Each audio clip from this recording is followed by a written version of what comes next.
Émission 914. Cette semaine, G.I. Joe Volume 1 de Cobra Strikes. En direct de Montréal, Québec, Canada. Vous écoutez, oui, les mystérieux étonnants.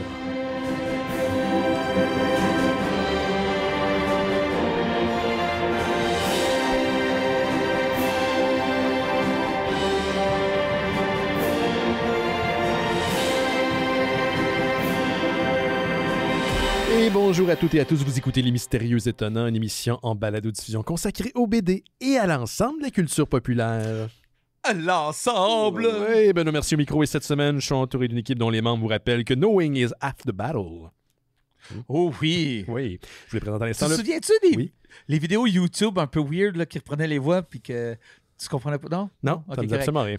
Ah. Le premier a réalisé récemment que plus il vieillit, plus finalement on joue avec les mêmes bonhommes. Le cinéaste Johan Carl Wissel est avec nous. Salut Johan. T'as-tu joué longtemps avec tes bonhommes?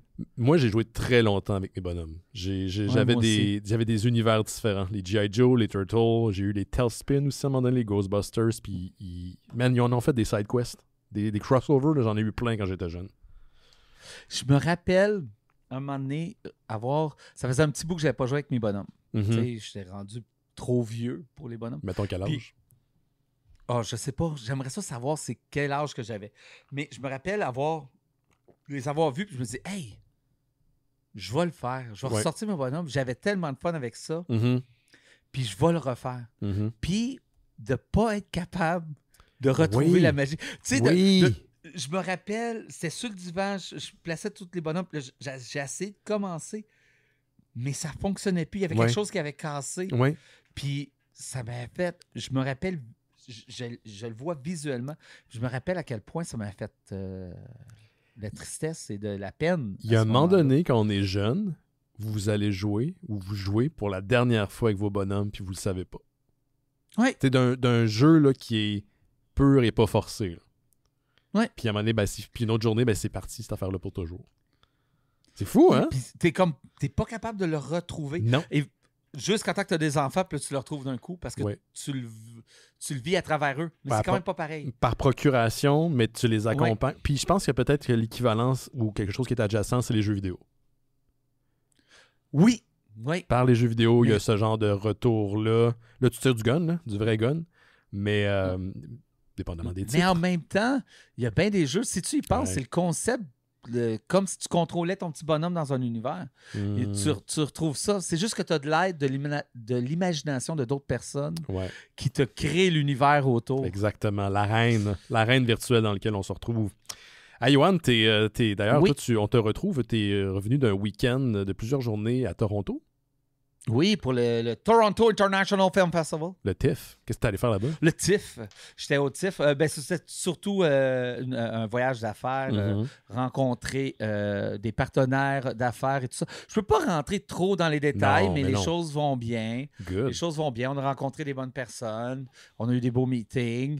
TIFF, c'est gros. C'est très gros. Toutes les fois, ça m'impressionne un peu à quel point c'est gros. Pour une rare fois, j'ai pu voir un film à un festival. C'est plutôt rare. Les festivals, c'est surtout pour aller faire des contacts puis travailler. Puis là, j'ai pu voir un film parce qu'un contact qu'on rencontrait avait une première. Il nous a invités à sa première. Puis ça a été bien plaisant. Par rapport à l'atmosphère versus, mettons, Fantasia, ça ressemble à quoi? C'est autant électrique ou c'est plus professionnel? Pas que je veux pas dire que Fantasia, c'est pas professionnel, mais la vibe, elle doit être différente, là. C'est plus sérieux, ça l'explose moins, je pense que la foule elle-même n'a pas le même type d'énergie, mais le festival en général n'a pas le même type d'énergie. C'est plus classique comme festival. Il y a quand même les Midnight Madness, les films d'horreur, tout ça. Ça, tu vas retrouver la même énergie que Fantasia. Mais dans le jour, dans les programmations dites plus normales, il y a moins de l'énergie qu'on retrouve à Fantasia, mais c'est juste différent. Dirais-tu aussi que mettons, je trouve, là, mais là, je suis biaisé parce que j'y ai travaillé, puis nous, on connaît encore des gens qui travaillent à Fantasia, mais que la proximité entre les gens qui travaillent au festival puis le public, elle est plus... C'est ça, il y a une proximité qui n'est pas nécessairement réelle. C'est beaucoup plus proche. Ailleurs. C'est beaucoup plus proche. Mm-hmm. Oh oui. Ben, il y a d'autres festivals qui ont ce genre d'énergie-là. Oui. Mais je te dirais, Fantasia est pas mal le summum de ce genre d'énergie-là. Là. Ouais. Mais il y a d'autres festivals qui émulent un peu Fantasia, mais Fantasia, c'est vraiment un festival spécial. Il y a vraiment quelque chose de spécial pour en avoir fait à travers la planète puis partout. Fantasia a vraiment quelque chose de spécial. Mais particulièrement entre TIFF puis Fantasia, Fantasia est beaucoup plus punk que TIFF. DIY peut-être un peu. Ouais. Est-ce que... Sans être DIY, mais plus comme punk, plus dans la, punk dans rock, la face. Je comprends. Ouais, punk rock. C'est lequel de Austin qui s'en vient? Fantastic Fest, ça se peut-tu? Il y a Fantastic Fest, c'est très gros, qui a un peu le même feeling que Fantasia. La foule n'est pas aussi folle que Fantasia, dans le sens que Fantasia est vraiment folle, la foule.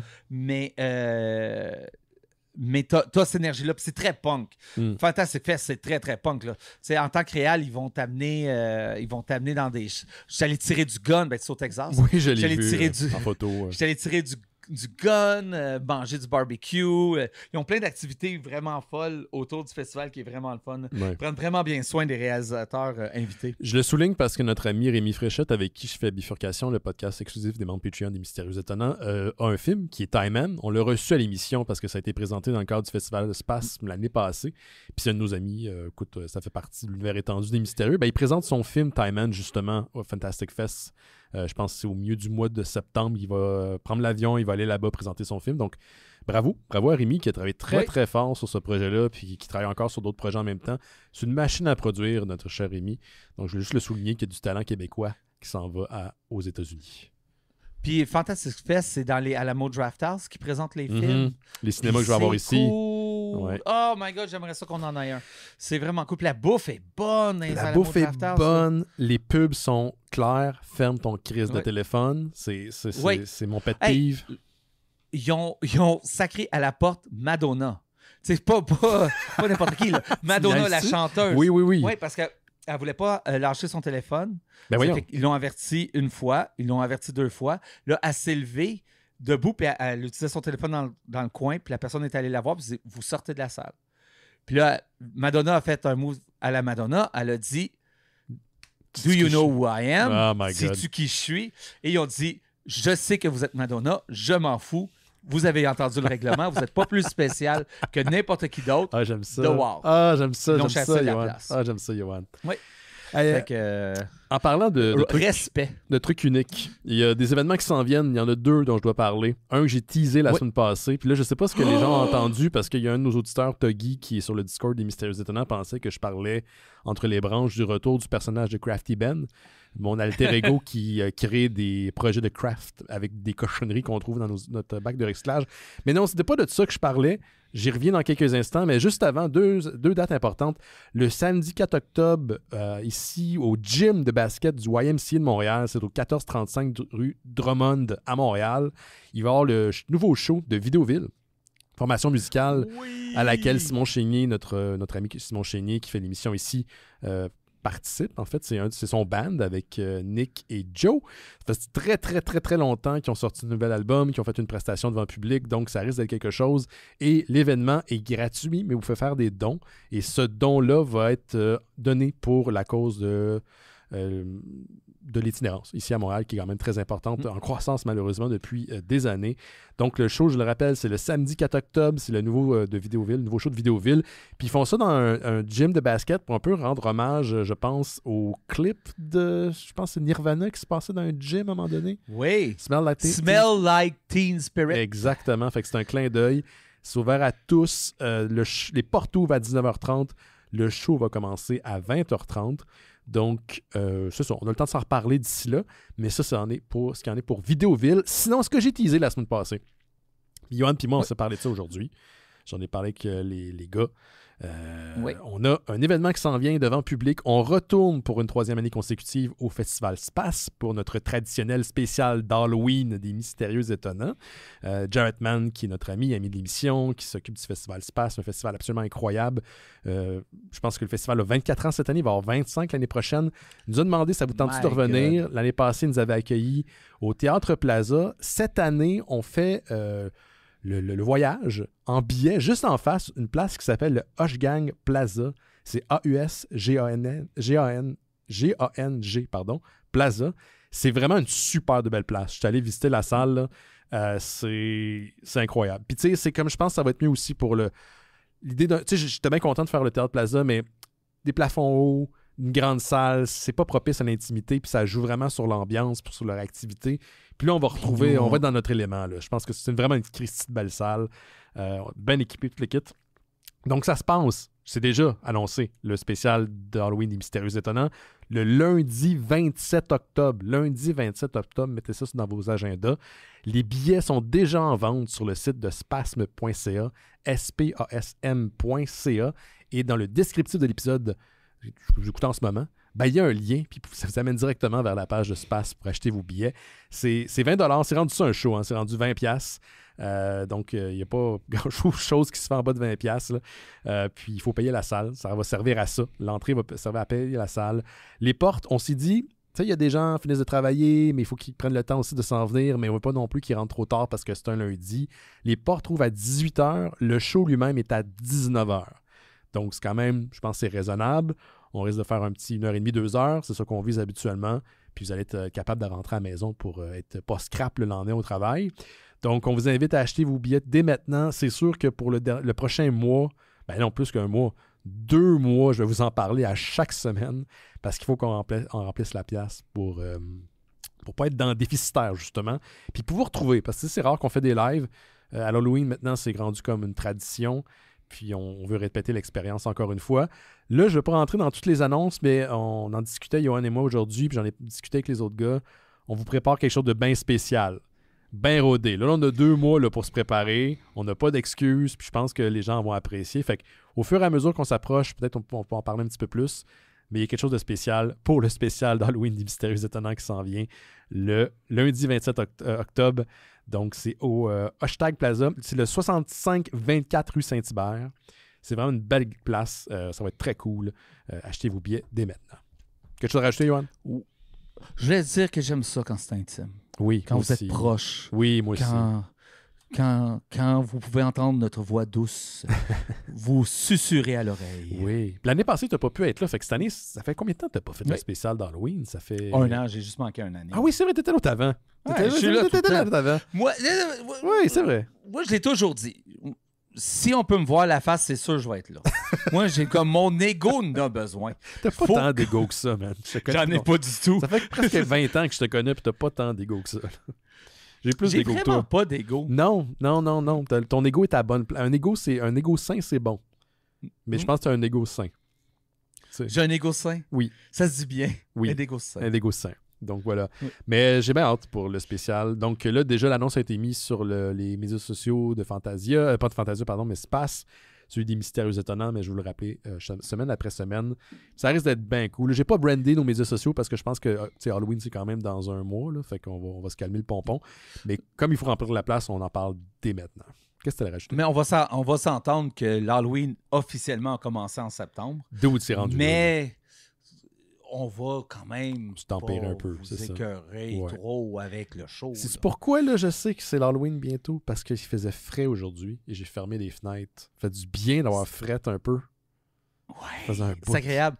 Moi, j'ai laissé les fenêtres ouvertes, par exemple. J'aimais ça, le froid. Ah oui, si, j'aime juste, ça. Ouais. C'est le bon niveau de froid. Là. Ouais. C'est juste un peu crispy. Oui, je comprends. Comment mieux le dire. Oui, c'est comme frais. J'ai sorti mon hoodie de YTV avec le crâne justement du Dark Knight, les spéciaux d'Halloween de l'époque des années 90. Fait que la saison est commencée, man. La saison a commencé. On va aussi écouter des films éventuellement durant le mois d'Halloween des Mystérieux Étonnants. Tous les lundis du mois sont à thématique Halloween. Puis on va écouter des films, mais peut-être un peu moins que les autres années parce que justement les gens sont plus de retour à une vie normale. Dans le temps de la pandémie, ça marchait beaucoup. On faisait 3 soirs. Puis on finissait très, très, très tard.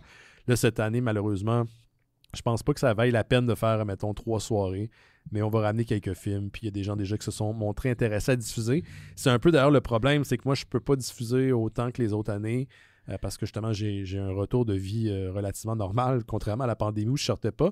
Mais il y a déjà Carl, un auditeur, qui s'est offert à diffuser pour au moins 2 soirs, puis je suis encore disponible à la recherche plutôt de gens qui veulent streamer pour durant le mois d'Halloween et Mystérieux Étonnants sur le Discord.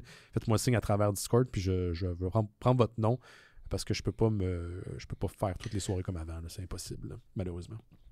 J'ai fait une suggestion, je sais pas si on va être capable de le trouver. C'est quoi? C'est quelque chose que je suis très curieux. Il y a quelqu'un qui fait... tu sais, il y a une grosse communauté de fan edit qui reprennent des films, les remontent. Oui. Tout ça. Puis, il y en a un qui est apparemment très reconnu, puis que je connaissais pas. Il y a quelqu'un qui a réussi à éditer Halloween 3, donc celui avec les masques. Là. Season of the Witch. Pas dedans. Ouais. C'est ça, avec les masques, puis tout. Puis, Ouais.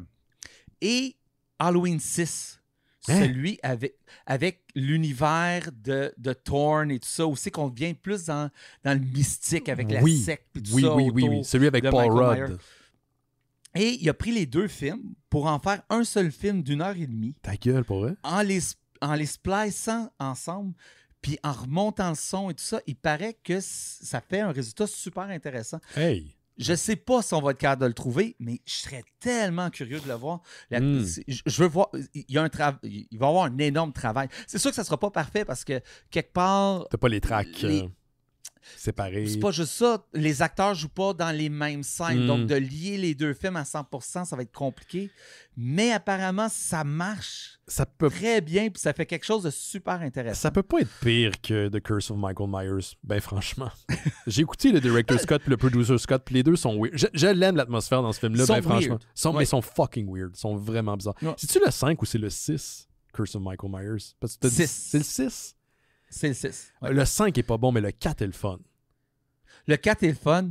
Le 6, moi, je le trouve excessivement le fun. Le 5 est dans les plus faibles. Ouais. C'est pas le plus faible, c'est Resurrection. Resurrection, c'est la crise de merde. Ouais. H2O est bâclé. Il y a un bon film dedans. Malheureusement, tu sens beaucoup le changement de direction. Juste le fait que le masque a changé 3 fois. Là. Puis il y a un masque en CGI, c'est dégueulasse. C'est terrible. C'est dégueulasse. Mais je l'aime. Il y a comme quelque chose d'intéressant dans ce qu'ils ont essayé de faire. Même affaire. Puis on a souvent parlé, toi puis moi, je sais pas si l'émission nous le dit, mais dans notre tête, il y a comme un headcanon. Le 4, 5, 6 fonctionne si tu considères que Laurie Strode a faké sa mort. Parce que dans les 4, 5, 6, on la prétend morte. Mais après, ça revient avec elle. Fait que pour moi, tout ça fonctionne. C'est comme c'est la même timeline pour moi. Oui. Puis que c'est comme une genre de rumeur urbaine qui est morte. Exact. D'ailleurs, qu'est-ce que tu as pensé sur les 3 derniers, la nouvelle trilogie? J'ai trouvé sa suite, que moi aussi, dans mon headcanon, je fais que le 2 existe, puis lui, il est le 3e dans ce genre de trilogie-là. Je le fais fonctionner dans mon headcanon, parce que je l'aime beaucoup, Halloween 2. Ouais, moi aussi. Les hôpitaux, à la base, me font peur. Ouais. C'est que ça se passe beaucoup dans un hôpital. Ouais. Je le trouve super intéressant. J'ai vraiment beaucoup aimé le premier. J'ai trouvé le deuxième intéressant. On parlera pas du 3e. Ends, ouais. Le Ends a des problèmes. Kills aussi. Mais il y a un bon film là-dedans les 2 fois. C'est juste que... C'est des problèmes de scénario.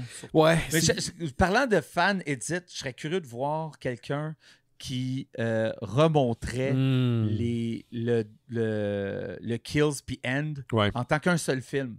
Oui, parce que ça se passe la même soirée en plus. C'est ça qui est... Oui, c'est ça. Donc, il y aurait peut-être quelque chose dans le montage à aller chercher d'aller chercher les 2 films pour faire peut-être quelque chose de plus... je suis d'accord.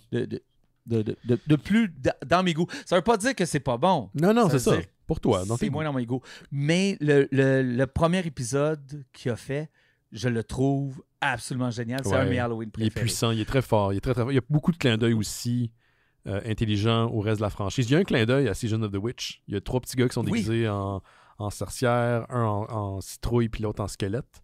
On les voit d'ailleurs dans Kills, un petit peu moins vivants, mais ils sont là.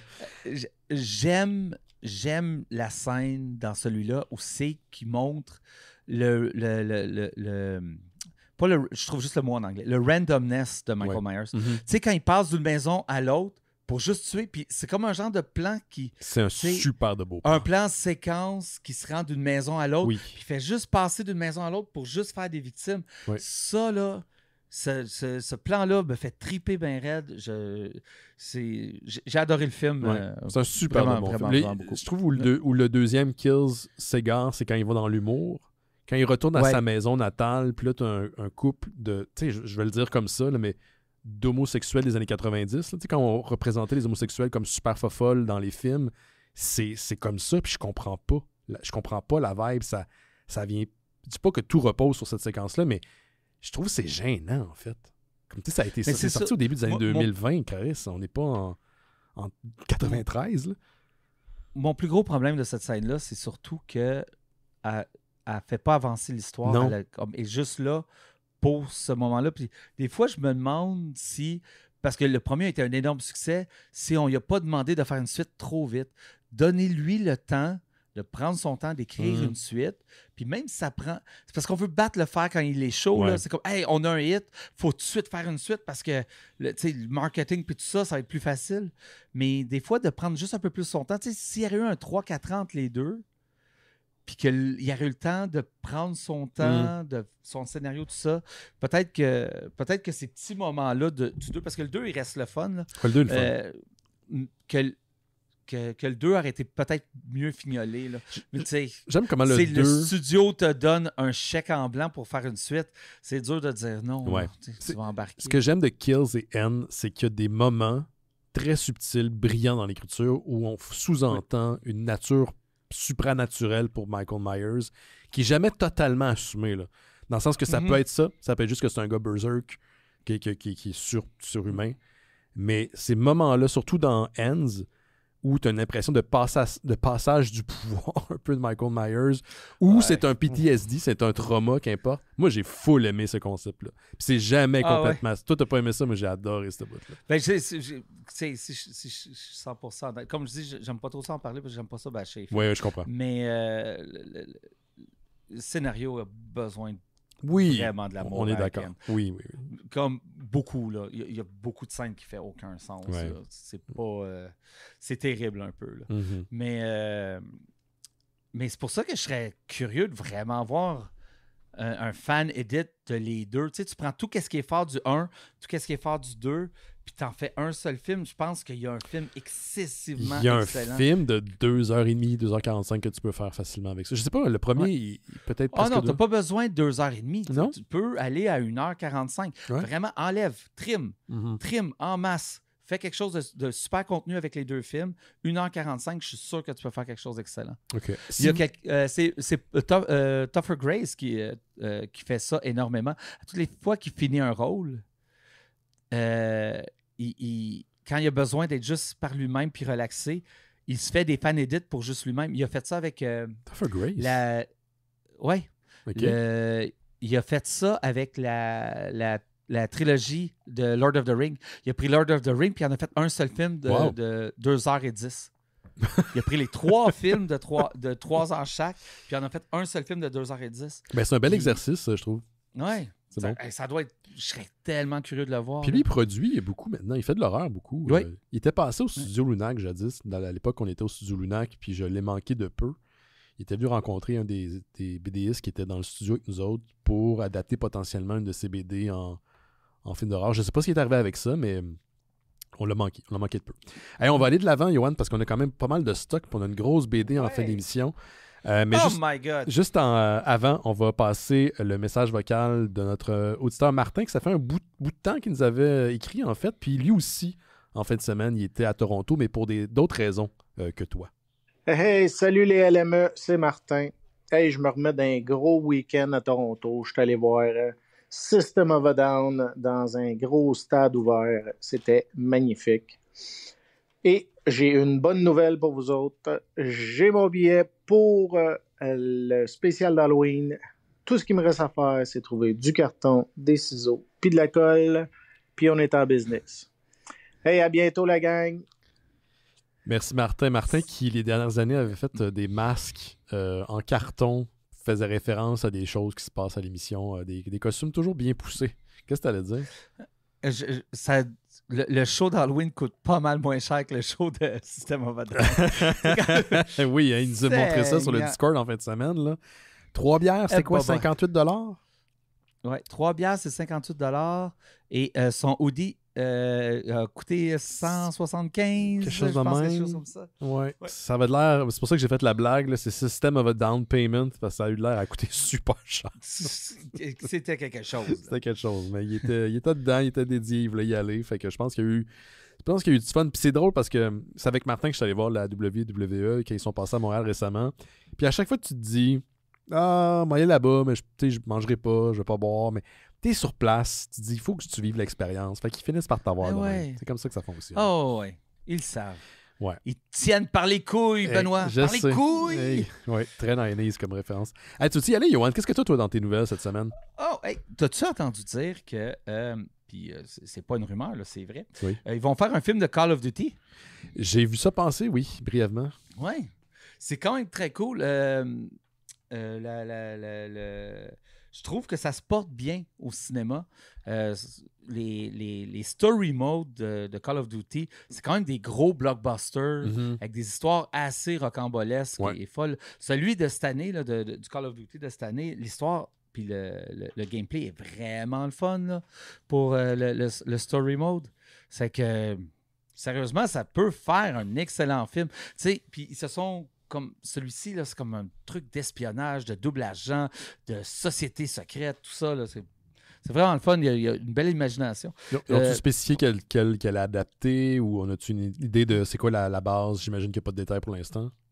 Non, pas pour l'instant. Tout ce qu'on sait, c'est que c'est Paramount qui va produire. OK, ouais. Le nouveau président de Paramount est un gros fan de Call of Duty. Il a joué à tous les Call of Duty, apparemment. Donc, c'est un méga fan. Donc, d'après moi, c'est comme ça que le deal s'est fait. Mais il s'est presque fait un autre deal. L'autre personne qui voulait le faire, c'était Steven Spielberg. J'ai vu ça passer, puis ça n'a pas marché. Ils n'ont pas accepté. Non, puis... Tu sais, je comprends puis je comprends pas. Là. Ouais. C'est que, dans un sens, c'est parce que Steven Spielberg a le poids et le désir. Non seulement il va le produire, mais il va le réaliser. Mais, il voulait le réaliser, oui. Ouais, oui, parce que c'est un méga fan de Call of Duty. Je savais pas ça. C'est fou. Je savais pas que c'était un gamer, Steven Spielberg.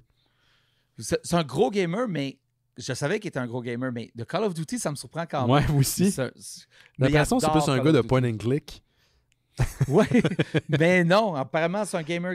OK. Puis, sauf que quand tu travailles avec Steven Spielberg, il faut que tu acceptes plusieurs contraintes avec ton IP. Steven Spielberg, il a le Final Cut. Ouais. C'est pas toi qui vas décider le Final Cut, c'est Spielberg. Puis c'est normal, Colin, le gars, c'est une légende. C'est comme le plus grand de l'histoire. Puis quand on dit Final Cut, c'est que c'est lui qui décide du montage final, c'est ça? Oui, c'est-tu inclus dans le contrat habituellement ou c'est juste une entente? Okay. Non, c'est dans le contrat. Là. Wow. Tu peux pas revenir là-dessus, ça va être une histoire d'avocat. Là. Wow. Okay. Oui, c'est une clause très importante. Et il contrôle, et ça aussi, c'est dans ses contrats, le marketing et tout ce qui a rapport à la production. C'est qu'il y a vraiment des contrôles sur ces films. Tu sais, puis je peux comprendre comment pour Call of Duty, puis Activision, puis Microsoft, ça fait un peu peur, ça. Ouais. Mais en même temps, t'as Steven Spielberg, donc oui, tu lui donnes beaucoup de contrôle, mais c'est Steven Spielberg.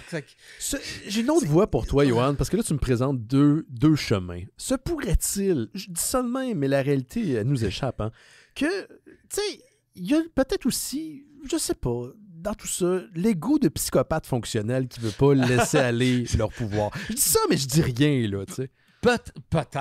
Il y a peut-être ça. Oui. Puis, je me dis, ça faisait peut-être peur à Activision parce que eux, le but ultime, ça va être de vendre d'autres Call of Duty. Ouais. Ils sont contents qu'il y ait un film, mais c'est comme pour vendre plus de Call of Duty. Sure. Puis leur peur était peut-être surtout du côté marketing, pas du Final Cut. Ça, je suis sûr qu'ils sont corrects avec ça. Le gros problème, c'est plus le côté marketing de la chose. Eux, ils vont vouloir vraiment lier le sortie du film avec un jeu. C'est clairement, oui. Le plus possible. Puis c'est peut-être pas la décision que Spielberg aurait prise. Je serais surpris que c'est pas la décision que Spielberg n'aurait pas pris, mais ça faisait que si jamais Spielberg changeait d'idée puis qu'il voulait faire son propre marketing sans le jeu, Activision n'avait pas un mot à dire parce que c'est contractuel. Ouais, puis là, après, tu peux revenir, puis là, c'est là où les gens vont devoir débourser. Parce que le monde, tu sais, tout le monde sait que c'est populaire Call of Duty, mais le monde ne sait pas à quel point c'est populaire. C'est énormément populaire. Au Québec, j'ai l'impression peut-être dans les médias, on a la tête dans le sable, mais la réalité, c'est que c'est un jeu qui dérougit pas. Là. En termes de popularité, ça n'arrête pas. Là. Non, puis c'est le IP, la propriété intellectuelle, probablement la plus populaire dans le monde, avec Grand Theft Auto. Ouais. Ça doit être les deux les plus grosses au monde. Ils ont vendu 500 millions de copies. C'est énorme, là. L'année passée, en 2022, Call of Duty a fait 30 milliards de dollars dans son année de chiffre d'affaires. 30 milliards de dollars. Là, tu sais, tu prends tous les films de Marvel, puis tu veux peut-être te rendre là. Mais... C'est insane. Eux, dans une année, ils ont fait 30 milliards de dollars. C'est gros, Call of Duty. C'est énorme. Ce qui va peut-être le détrôner, c'est GTA 6. Oui. Moi, je pense que GTA 6 va faire en sorte qu'on va voir les trous dans le système. Le système at large va arrêter de fonctionner. Là. Il y a des gens qui ne pourront plus... Il y a des divorces qui vont être causés par GTA 6. Non, mais puis ça va faire un trou culturel.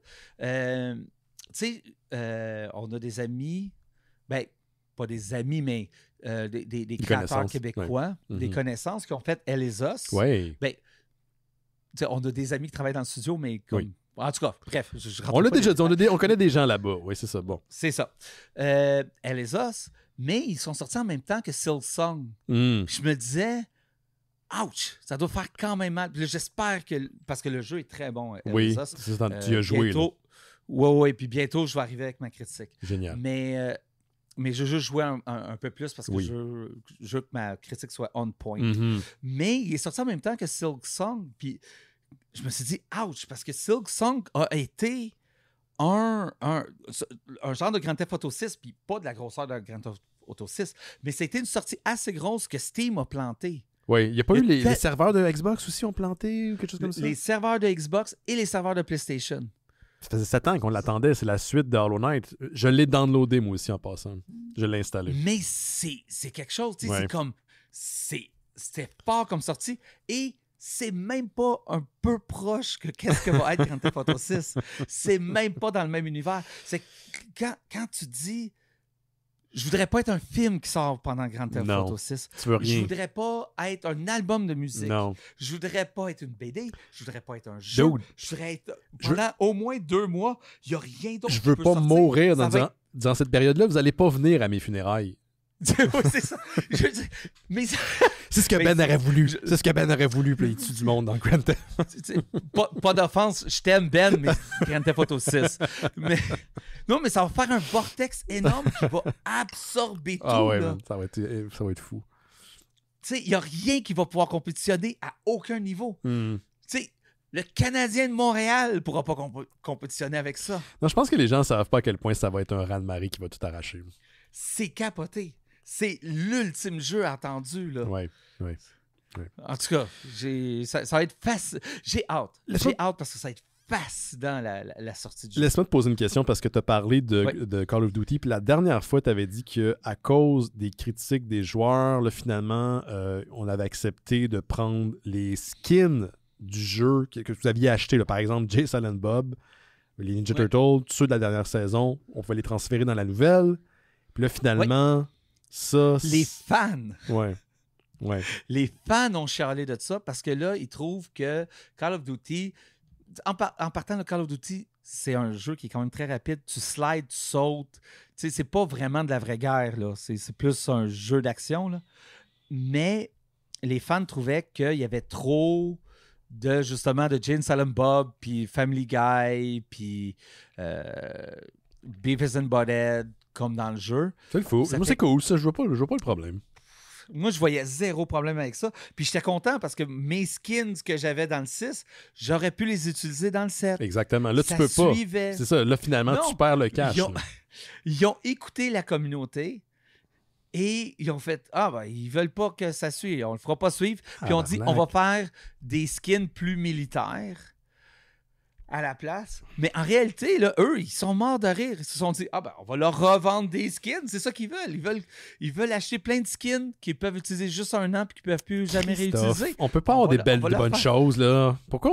C'est déjà fait. Pourquoi vous avez chialé, calice? Ouais. Je veux mon Jay Silent Bob qui tire du gun, OK? Oui, puis en plus, le prochain, le story mode va être en coop. Tu vas pouvoir le faire à 4 joueurs, le story mode. Oh, shit, OK. C'est vraiment cool. Mais là, imagine les scènes cinéma avec Jin Silent Bob qui sont habillés. Ça aurait été hilarant, ça aurait été le fun, ça aurait été drôle. Ah, c'est une... Ouais, c'est triste, ça. Ouais. Ils l'ont échappé, je trouve. T'as-tu installé la communauté l'a échappé. Ouais, là-dessus, je comprends pas. Là. C'est quoi cette affaire-là? Mais une partie de la communauté. Mais non, ils sont crampés. Ils n'ont pas besoin de faire du développement. Ils sont crampés. C'est de l'argent de plus dans leur poche. Tu sais, c'est à ce point de se demander, tu sais, je me mets un petit chapeau là, en aluminium, là, ouais. C'est pas la compagnie elle-même qui a parti le bal pour s'assurer que le monde soit... Ouais, je sais pas, man. J'essaie de plus aller dans les spéculations de ce genre-là. Mais... Non, puis là, on va s'entendre, si se ferait prendre, puis tout, ça serait un bien plus gros problème, c'est sûr que c'est pas ça. Oui. Mais, tu sais, c'est tellement... As-tu installé Silksong? Non, je l'ai pas installé. Ben, j'étais pas. T'es à Toronto, c'est un peu avant que. Ouais. C'est ça, j'étais à Toronto. Je viens de revenir. Donc, je l'ai pas installé Silksong parce que même si je jongle avec plusieurs jeux à la fois, là, il faut que je commence à en finir. Oui. faut que. Là, ta femme a mis son pied à terre et elle a dit là, Johan, il faut que tu finisses tes jeux. Finis tes jeux. C'est comme quand tu es assis, tu es enfant avec ton assiette. Là, tu prends tes dernières bouchées, tu vas faire d'autres choses. Ouais. Tu vas jouer dehors. Mais là, il faut que je commence à finir les jeux. J'ai plein de jeux que je suis rendu à la fin. C'est que je vais juste finir un paquet de jvais Puis là, je vais me réinstaller à peu près... mon jeu a à peu près 80... Mon Xbox a 80 jeux installés. Oui. Ben, je vais repartir à jouer à peu près. Mais t'avais-tu fini Hollow Knight, toi? Non. Moi, j'ai presque pas joué à Hollow Knight. Parce que moi, je l'ai fini, puis tu m'avais posé la question si j'allais l'installer. Je pense que tu m'as posé même la question à l'émission. Puis au début, j'étais pas très certain. Genre, oui, pas peut-être, mais... Puis tu sais, je l'ai installé, puis immédiatement, j'ai fait comme, calice. Tu sais, dans le sens que je joue, j'ai du fun, mais je me fais chier en même temps parce que c'est un jeu excessivement difficile. Puis c'est pas mon genre de jeu habituellement. J'embarque pas dans ce genre de niveau-là de difficulté. J'ai d'autres choses à faire. Puis là, non, c'est comme tel un addict. Je suis de retour dans mes vieux patterns à sacrer à chaque fois. Mais crack, baby! Dude, j'ai un enjeu, par contre, avec ma manette. Je ne faisais pas ça avant. Elle arrête de fonctionner, donc elle s'éteint. C'est pas la batterie. Oh! Et là, habituellement, quand la batterie est faible, ta manette, quand tu es en plein jeu, le jeu s'arrête. Il y a une pause. Mais là, le jeu ne s'arrête pas. Il se continue. Il se poursuit. Oh non! Il continue. Ta manette, es-tu en train de mourir de sa belle mort? Je sais pas c'est quoi. Je sais pas qu'est-ce que ça veut dire. Si c'était un connecteur au niveau de la batterie, je me disais au pire, aller, si la manette elle arrête de fonctionner, il y aurait une pause sur le jeu. Mais même ça s'enclenche pas. Puis ça arrive pas souvent, fait que je comprends pas c'est quoi. Je connais pas ce problème-là. La plupart des problèmes de manette, habituellement, c'est plutôt des problèmes de drift. Ouais. Moi, j'étais chanceux, j'ai pas eu ça. J'ai eu une seule manette qui a eu du drift. Contrairement à ma Switch, que je les ai collectionnées, les manettes, parce qu'ils driftaient toutes. Ouais. Mais c'est pour ça que j'espère que les prochaines consoles, les manettes vont avoir... tu sais, comme des bâtons, des Halo Sticks là, qui peuvent pas avoir de drift. Là. Ça, ce serait vraiment super. Fait que les compagnies, je sais pas s'ils veulent ça, parce que quelque part, ça leur permet de revendre. C'est ça. Fait que je sais pas s'il faut que j'achète une nouvelle manette, mais c'est parce qu'une manette, c'est pas donné. Une manette de Xbox, là, c'est quand même... c'est presque 100$. C'est pas... Ouais, non, c'est ça, sont chers. Moi, ma manette de Doom, oui. Je l'ai ouvert. Oui, celle que tu as reçue, là. Oui, mais j'ai pas joué encore. T'as pas joué encore avec? T'attends un jeu spécial. Oui, j'attends un jeu, j'attends un jeu spécial. Puis ma manette que j'ai une 30e anniversaire de Xbox. OK. Un 25e anniversaire de Xbox. Elle est encore très belle, puis elle marche super bien, puis elle n'a pas de drift. Donc, tant qu'elle va tenir le coup, je ne sortirai pas la Doom pour la garder. Okay. Ça fait partie un peu... ça fait un peu partie des collections, les belles manettes. Là. Oui, je sais. Puis maintenant, avec Xbox, ils ont sur leur site web, tu peux aller designer tes propres manettes. J'ai vu, je me suis retenu pour aller commander ma manette, justement. C'est un petit peu dangereux. C'est fun, ça. par exemple. Ouais, puis tu peux la faire virtuellement, là. Oui, j'ai vu. Je m'en suis bâti plein. Arrête là, de me construire des besoins. Des besoins. J'ai d'autres choses à acheter. Je peux y aller sur ma nouvelle, moi? Non, je veux continuer. Ça fait que Call of Duty... Non, vas-y. OK, parfait. Ben, en fait, c'est une nouvelle que j'ai vue passer puis je trouvais ça intéressante parce que je suis sûr que ça se relie aux intérêts des auditeurs auditrices des Mystérieux Étonnants. Mais il y a un trio qui a eu beaucoup d'impact sur les geeks dans les dernières années. On parle d'un trio qui sont créateurs de la télésérie Cobra Kai, qui est une suite humoristique et dramatique au film de Karate Kid. Et je me souviens quand cette série-là, Cobra Kai, avait été annoncée sur YouTube Red jadis, le feu, c'est un truc par abonnement, là, de système par abonnement, YouTube Red. Ça avait été décrit comme quelque chose d'humoristique et humoristique. Puis là, les gens étaient en flamme. Mais voyons, c'est quoi de faire de l'humour dans Karate Kid? Attendez de voir le produit. Finalement, Karate Kid, là, ça a suscité l'intérêt des vieux geeks comme toi puis moi qui avaient vu les films dans le temps, dans les années 80, puis aussi les nouveaux qui n'avaient jamais rien vu de cette période-là, là, de ces films-là. Puis c'est un succès. Là. Ils ont remporté énormément de succès critiques. Il y a eu 6 saisons. La 6e est sur Netflix. Elle vient de se terminer. Ben, ce trio-là, qui est de John Horwitz, Aiden Schulberg et Josh Herold, ils vont s'attaquer à une autre franchise populaire des années 80, un film, donc une adaptation en film de Knight Rider.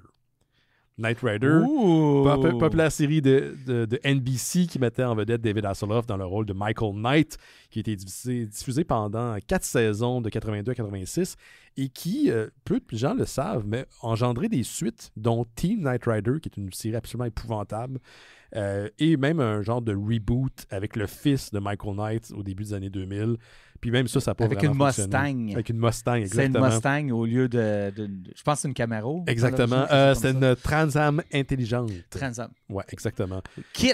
Puis ce qui est weird dans la reboot, là, puis après je vais revenir à ma nouvelle, c'est que c'est même pas le même kit. Le même kit a comme été scrappé, puis c'est comme un nouveau kit. Puis je trouve ça comme plate. C'est comme c'est kit. Qu'est-ce que c'est un robot, il peut revenir. Là. Il vieillit pas. Puis il peut revenir, tout ça, puis il est vivant. Kit était vivante, tu sais, comme elle avait une personnalité et tout ça. Exactement. De nous dire qu'il est mort, c'est comme ton enfance est morte. Oublie tout ce que t'aimais. Ben, peut-être qu'ils vont, finalement, votre enfance va se raviver. Quoique, si je regarde tous les produits culturels qui sont faits en ce moment, on peut pas vraiment dire qu'on est laissé pour compte, notre génération. Là. Il y a constamment des trucs qui sont ramenés à la vie. Là. On a parlé du Lego de Gizmo la semaine passée. Là, on va parler de G.I. Joe tantôt. On s'entend, les années 80-90 sont très, très, très vivantes. Ça serait très hypocrite de ma part de vous dire que notre génération n'est pas servie à ce niveau-là. On peut pas s'acheter une maison, mais au moins, on peut comme être dans nos petits apparts à écouter des affaires qu'on connaissait quand on avait genre 10 ans. Donc, le trio va écrire le scénario de Knight Rider et 2 de leur gang, Horwitz et Schulberg, vont réaliser le film. C'est eux autres qui ont réalisé aussi Harold et Kumar dans le temps. Et la suite, American Pie, American Reunion, que j'avais bien aimé. C'est comme ça qu'ils ont commencé à faire leur classe jadis. D'ailleurs, ils sont tous en parallèle en train de travailler sur un nouveau film d'Harold et Kumar. Ça fait que, les gars, ils restent proches de leurs intérêts quand même. Puis, moi, tout ce que je me pose comme question, parce qu'il n'y a pas de détails à ce niveau-ci, c'est beaucoup trop récent comme nouvelle, est-ce qu'ils vont ramener David Hasselhoff? Est-ce que c'est un film qui... Je pense qu'il n'y a tellement pas le choix, là, après le succès de Karate Kid, que ça se passe comme après, ça se passe actuellement avec Kit, avec un vieux Hasselhoff, un Hasselhoff vieillissant. Il faut que tu assumes le camp. Tu peux pas juste faire un film de Knight Rider, puis tu peux, bien sûr, tout est possible. Mais mon souhait personnel, c'est que tant qu'à suivre dans les traces de Cobra Kai, assumons-le, faisons un Knight Rider avec David Hasselhoff. Au minimum, il faut qu'il y ait un cameo. Au minimum, oui, mais ça ne va de soi. Là. Fait que c'est sûr que ça risque de se passer. Mais c'est tout ce qu'on a pour l'instant. Je sais juste que c'est en bonne main puis que j'ai bien hâte de voir ce qu'ils vont faire avec ça. Knight Rider, je l'ai écouté quand j'étais jeune, mais c'est moins la franchise que j'ai suivie longtemps là, parce que je pense que j'étais beaucoup trop jeune. Là. À 82, j'avais 1 an. Fait que ça m'étonnerait que je les ai écoutés. Mais j'ai surtout vu les reprises, je crois, à TVA dans le temps, dans les années 90. Mais j'ai hâte de voir ce qu'ils vont faire avec. En les réécoutant, là, c'est très kitsch, c'est très drôle, par exemple. Oui. C'est maladroit. Tu sens qu'on faisait un épisode très rapidement pour rester dans des budgets très restreints de télévision de l'époque, ouais, exact. Ouais. Puis que ça roulait très vite. Là. Pas le temps de trop penser au scénario puis les trous qu'il pourrait avoir dans le scénario. Faut qu'on ait un épisode là, pour mardi prochain. Puis, mais ça donne des petits bijoux d'épisodes vraiment, vraiment drôles. Ouais, c'est le genre de truc que tu sympathique. réécoutes aujourd'hui puis tu regardes avec un sourire en voyant tous les travers de la chose, mais c'est tout aussi intéressant, mais pour d'autres raisons. Là. Ouais, puis il y a un épisode aussi que Michael Knight a un genre de frère jumeau déguisé que... Puis c'est juste David Azazel off avec comme un genre d'afro puis une moustache. Là. Le classique. Le classique. Tu mets du poil d'en face puis c'est rendu la version méchante du personnage principal, c'est Mais ça? c'est carrément ça. Ouais. C'est con. C'est- Il y avait très une voiture qui était aussi un genre de clone Ok. à la kit qui était méchante. Là. Ouais. Ouais. Fait que ça pourrait être le méchant. Dans... Puis tu sais, faites pas un nouveau modèle, gardez le même modèle de char. Ouais. Tu sais, Kit, Oui, ça oui, fait oui, genre oui, ben 40 ans qu'il est dans un garage quelque part à la côte ouest. Là. Puis on le C'est hot, une Transam. Ben oui. C'est une Transam, right? Transam, oui, Oui. exactement. Oui.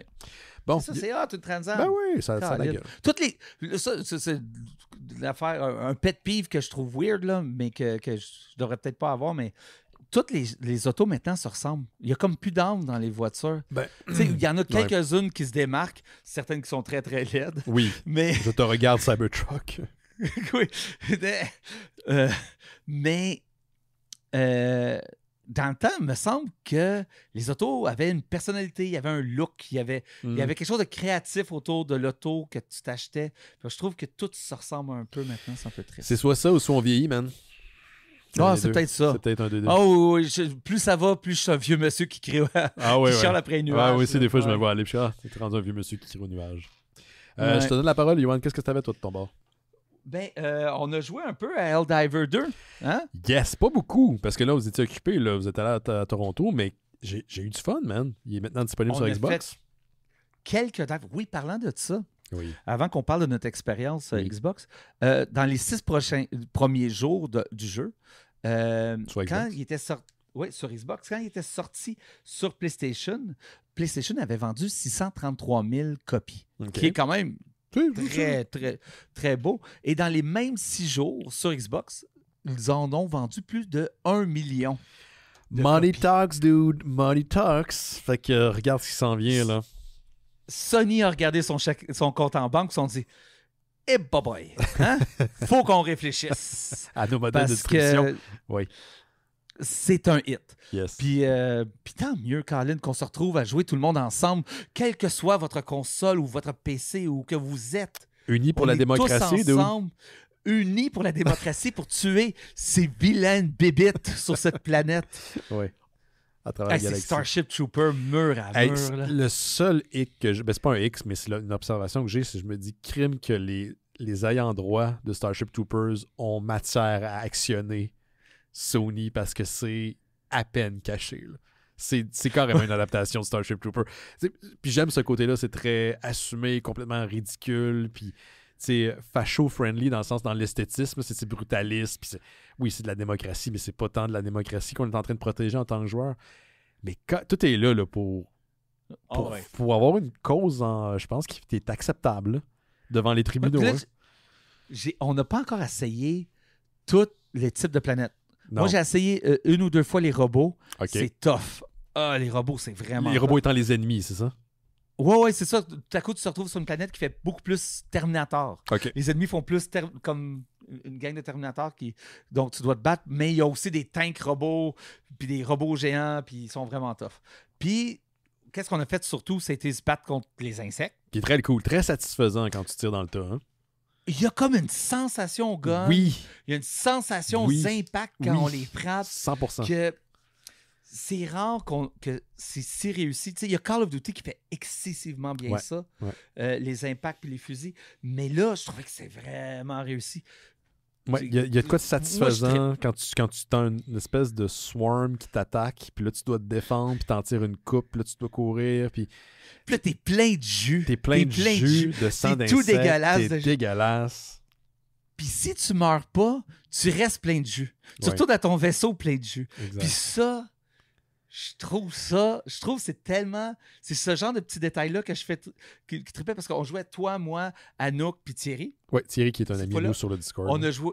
on a joué aussi avec Jules. Il y a plein de monde sur le Discord qui joue à Helldivers. Oui, c'est le fun. Des fois, je regarde le Discord puis il y a des gens qui sont en train de jouer dans la salle de jeu entre eux. Là. Ouais, soit au Fortnite. Toby, tout ça. Ouais. Ça fait que si vous cherchez des joueurs de Helldivers ou Fortnite ou d'autres jeux comme ça, venez sur le Discord parce qu'il y a beaucoup, beaucoup de monde qui joue. Yes. Puis moi et Anouk, on a réussi à survivre la mission. Puis on était revenus, on était crottés. Même ma visière était pleine de jus. Je trouve qu'il y a quelque chose tellement... C'est vraiment une bonne idée. Moi, là, il y a quelque chose que ça fait que j'adopte un jeu ou j'adopte pas un jeu, c'est la prise en main.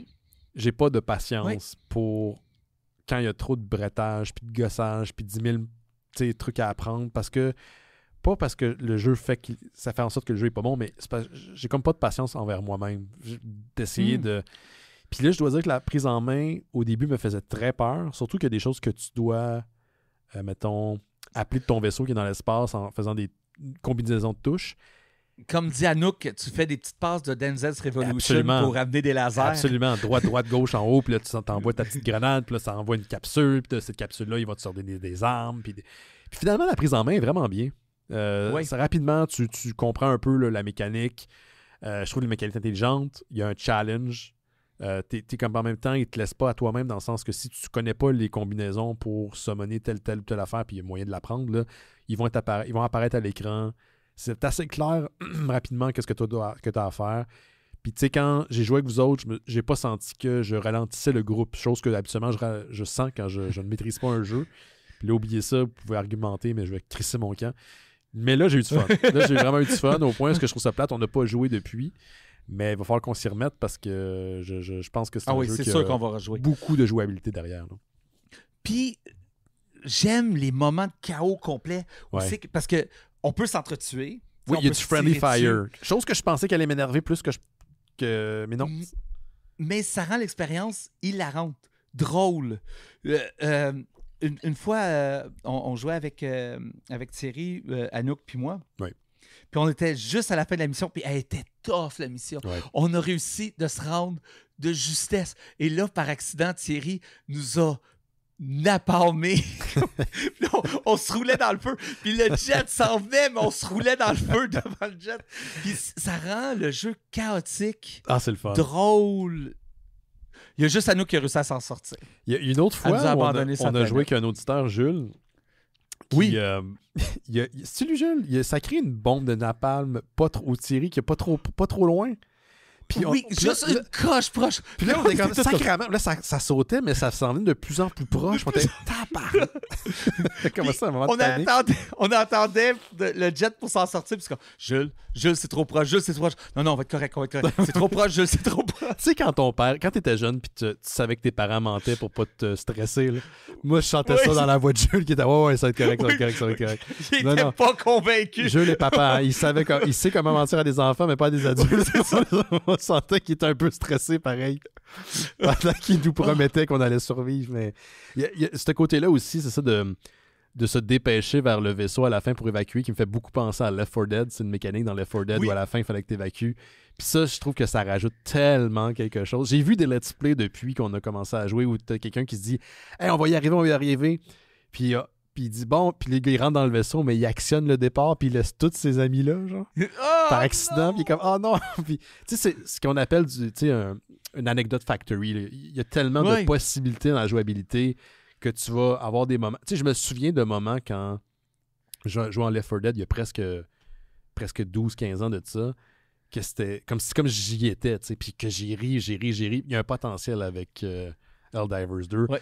Puis, tu sais, je doute que des gens de Sony nous écoutent, mais ça, j'espère, va faire en sorte que adapter Spider-Man pour Xbox, il est déjà sur PC. Ouais. Spider-Man 2, crissez-le sur Xbox. Je veux jouer. Je vais payer le plein prix. Le Wolverine qu'Insomniac sont en train de développer aussi. Je veux jouer. Ça peut pas rester des exclusivités sur PlayStation. Il faut que ça vienne du côté de Xbox. Revendez un autre million de copies ou un autre 2 millions de copies. C'est comme... Il n'y a pas de raison. Vous allez faire plus d'argent. Allez, Sony, là, faites-nous confiance. Faites-nous confiance. Nous, on le sait. Là. Petite découverte pour moi. Il y a une chaîne que j'aime beaucoup qui s'appelle Legal, qui est une chaîne qui commente les questions légales aux États-Unis. Et ils font des vidéos souvent liées à la culture populaire. Et un qui ont sorti récemment, la semaine passée, sur Helldivers et la légalité autour des lois qui régissent l'univers de Helldivers. C'est vraiment divertissant. J'ai mis le lien dans la section jeux vidéo sur le Discord des Mystérieux Étonnants. Ça vaut vraiment la peine. C'est une demi-heure de deep dive, puis ça parle autant de lore, puis de qu'est-ce qui est légal, puis qu'est-ce qui n'est pas légal. Étonnamment, Yoann, beaucoup de choses seraient légales. What? Oui, c'est surprenant. Hey, c'est incroyablement limite. Ben, en fait, c'est ça dont l'expert dont on parle, la personne qui est experte, qui est un avocat, je pense justement en droit, mais niveau plus militaire, là, dit non, il y a des choses là-dedans qui sont pas loin de la réalité, en fait. Là. Puis ça laisse à l'interprétation. T'sais.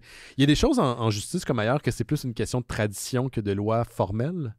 Puis ça en fait. Puis là, c'est là où, quand on teste la loi devant les tribunaux, on voit où est-ce qu'on peut aller, pour le meilleur et pour le pire. Mais ils parlent de ça. C'est vraiment une vidéo qui m'a surpris en termes... Mais c'est tout le temps du contenu extraordinaire qu'ils font cette chaîne-là, mais là, c'était une autre coche. C'était plus ludique, plus accessible, mais très divertissant. Legal, allez voir ça pour Helldivers 2. Parlant de lore, c'est peut-être la seule chose que je trouve que Helldivers passe à côté parce qu'il y a du lore dans le jeu. Ouais. Mais je pense qu'il pourrait expandre l'IP à des romans, des bandes dessinées. Même chose.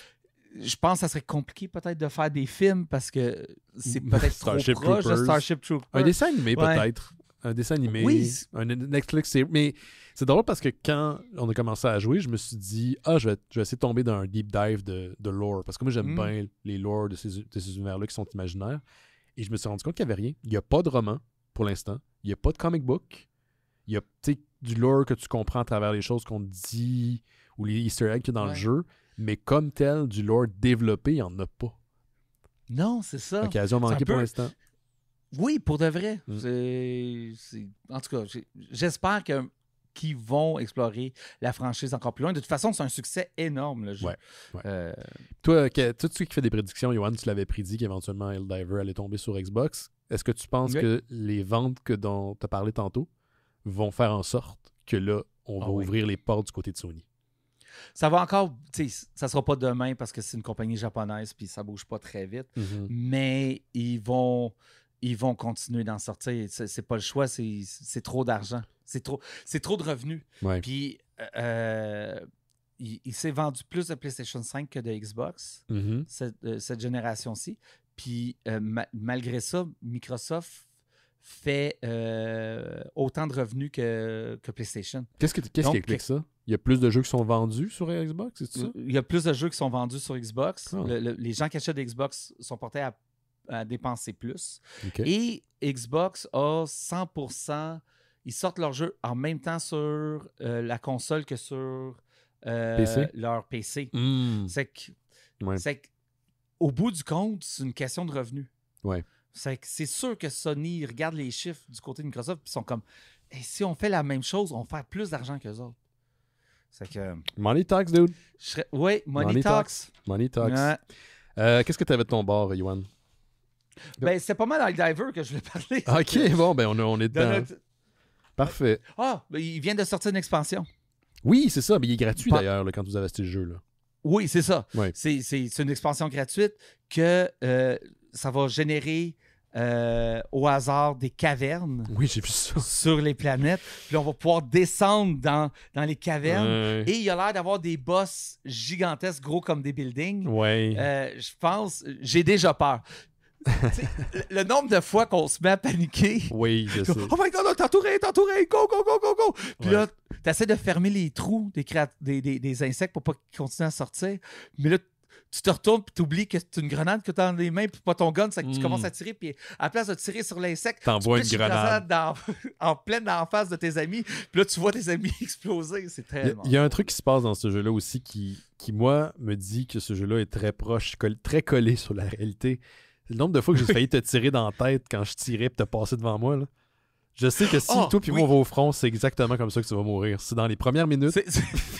Tirer le tête. Puis ça, on va s'être entretués. C'est clair, man. Ben!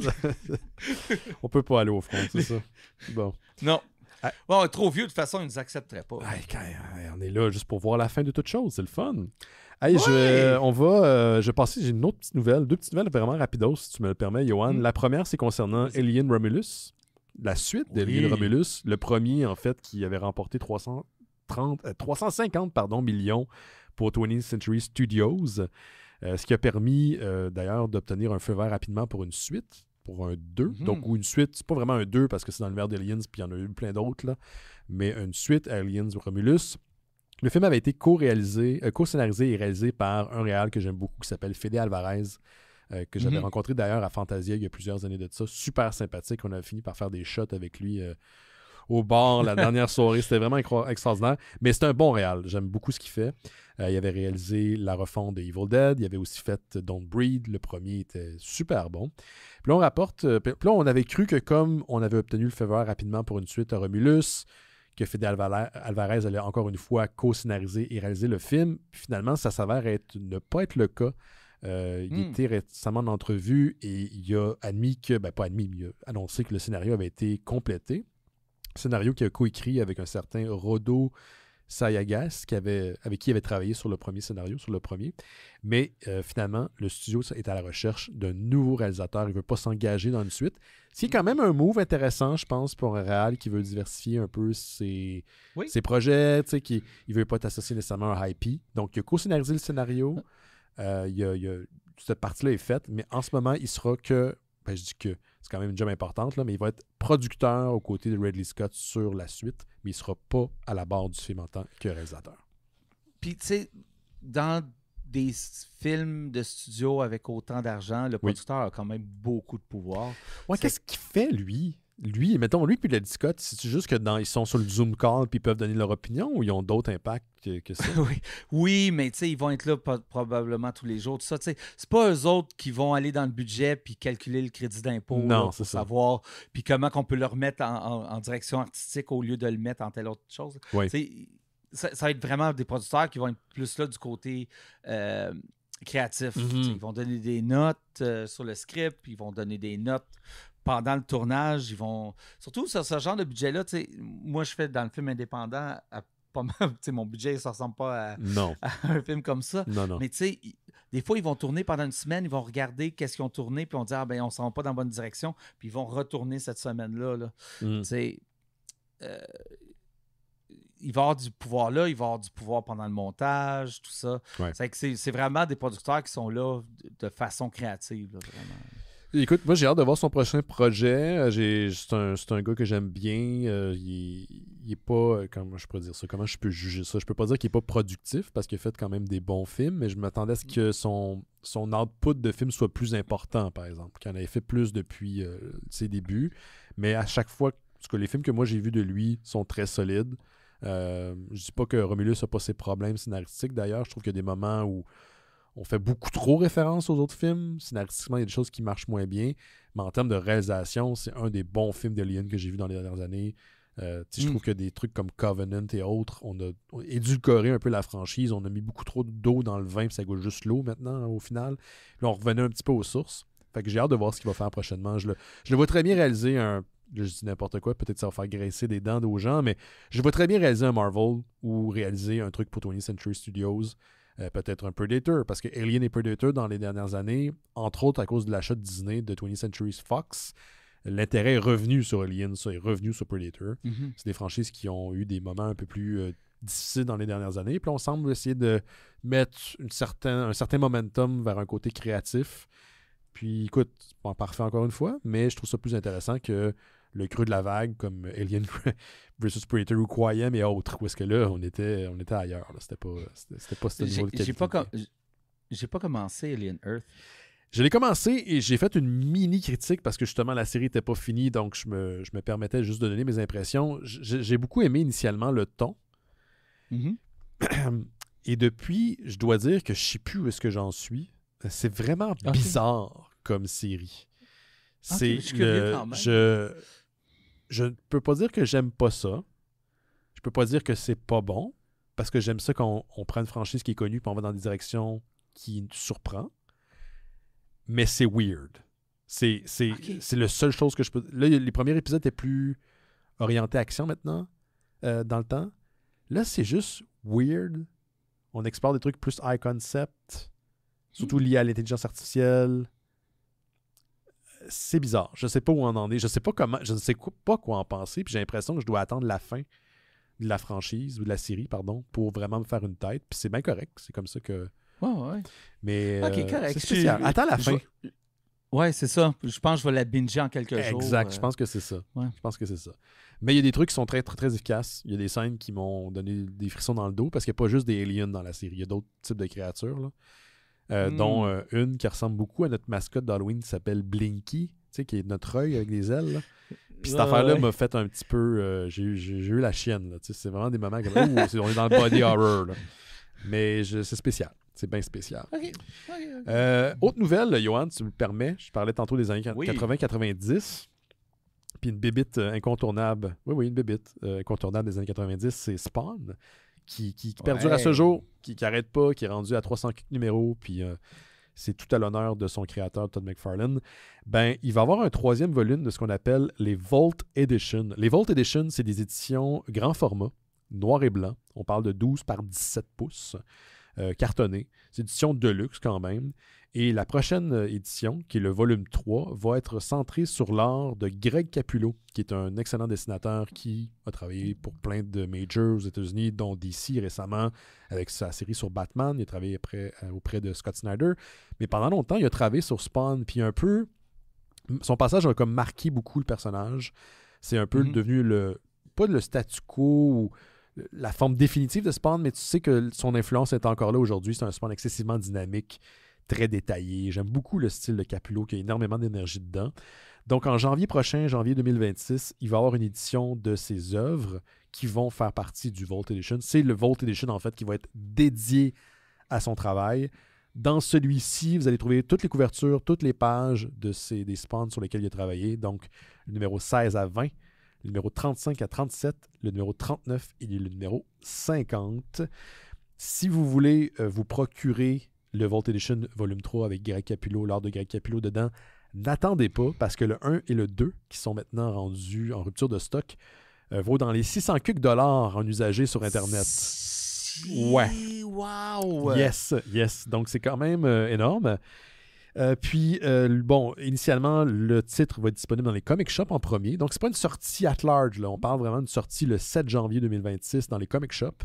Puis après, pour le marché ouvert, dont Amazon. Amazon passe en deuxième le 20 janvier 2026 pour l'édition numéro 3 de Vault Edition dédié à Greg Capullo. Je pense que si vous êtes un fan de lui, cool, ça vaut la peine.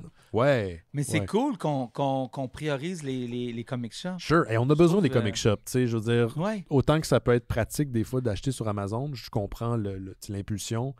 Autant que les comic shops les bons comic shops sont là pour vous accueillir, vous guider à travers ce milieu-là, de vous accompagner là-dedans.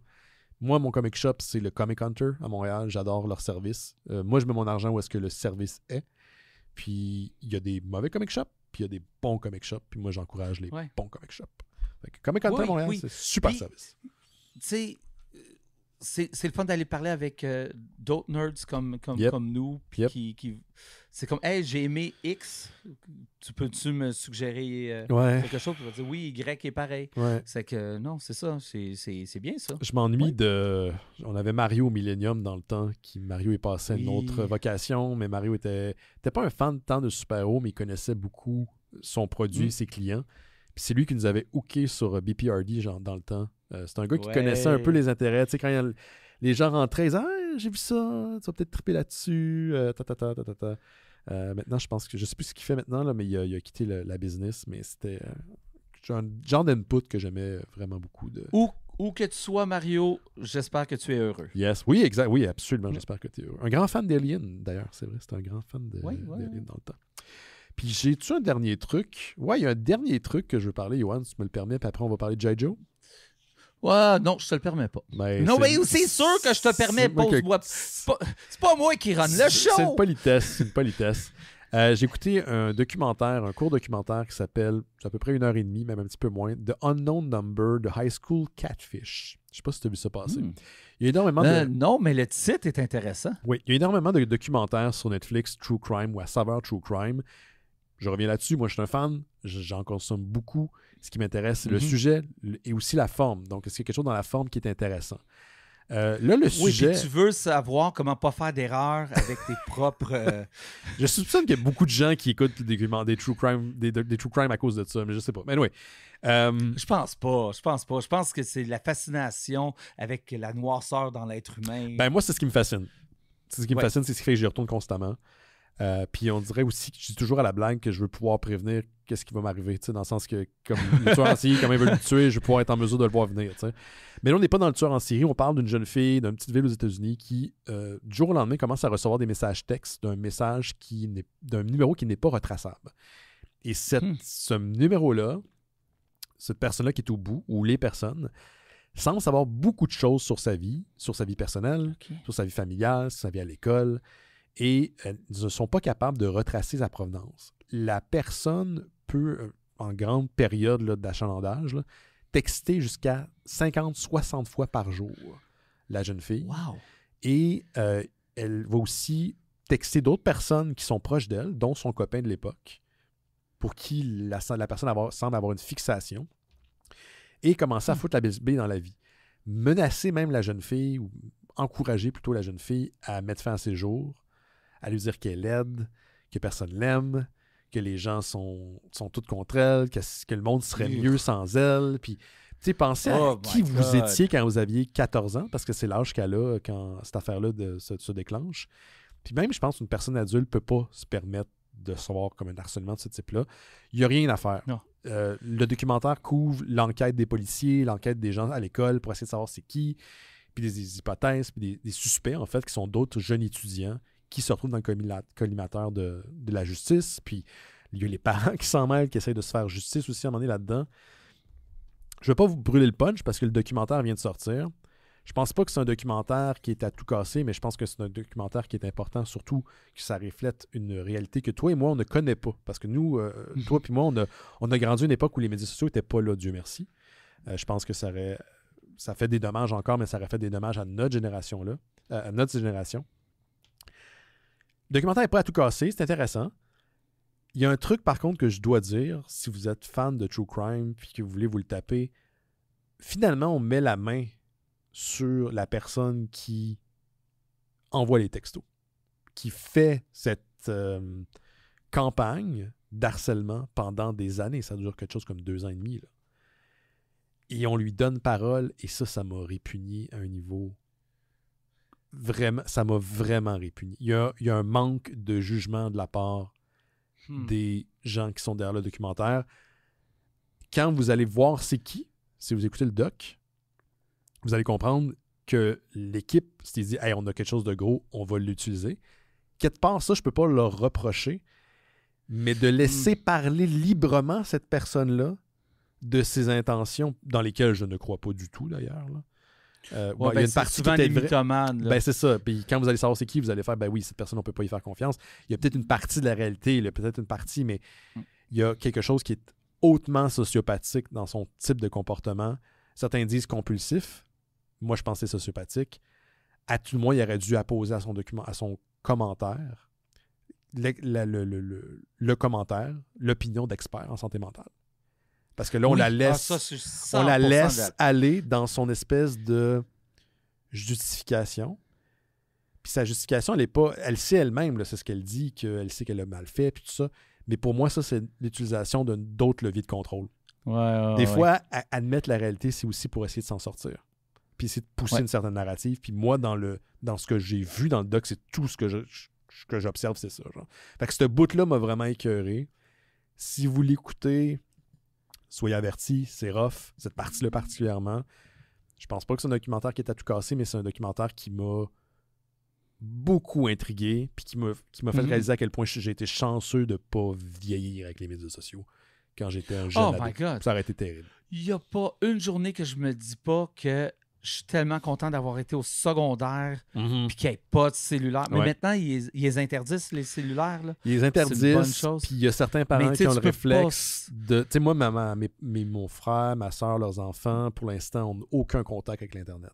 Ils ne savent même pas que ça existe. Puis ils veulent le laisser le plus longtemps.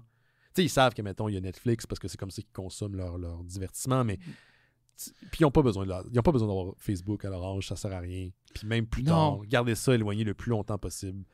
Puis, écoute, j'ai 44 ans, puis des fois, j'aimerais ça m'en débarrasser. Là. J'ai comme pas le choix parce que c'est ma job. Puis c'est comme ça que je garde le contact avec vous autres, les auditeurs, puis aussi mes amis. Mais il y a une partie de moi qui est très désengagée des médias sociaux depuis très longtemps. C'est pas pour rien là, que je pose plus sur Facebook, puis ça m'intéresse pas. C'est un pit à énergie. C'est quand la dernière fois que j'ai posté. Ben, tu y vas plus. C'est une très bonne décision, ça. Des fois, je poste, mais comme sur Instagram, mais je poste très, très vite. Je veux pas aller me promener sur Instagram. Je veux pas... Tu fais bien. Allez sur Discord. Puis fait que c'est ça. Ça s'appelle The Unknown Number de High School Catfish. C'est sur Netflix en ce moment.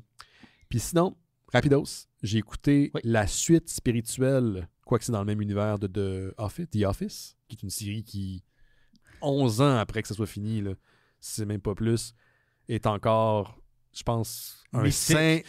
Ouais. C'est un saint Graal dans l'univers télévisuel. Ça s'appelle The Paper. C'est disponible aux États-Unis sur Peacock, qui est le service de streaming de NBC Universal. Moi, on m'a dit aujourd'hui que l'épisode avait eu plein de critiques, c'est pas trop... Man, on compare une série qui a marqué la télévision, que ça fait 20 ans qu'on en parle, à quelque chose qui n'a même pas encore les oreilles secs. Là. Derrière les oreilles, c'est encore mouillé. Là.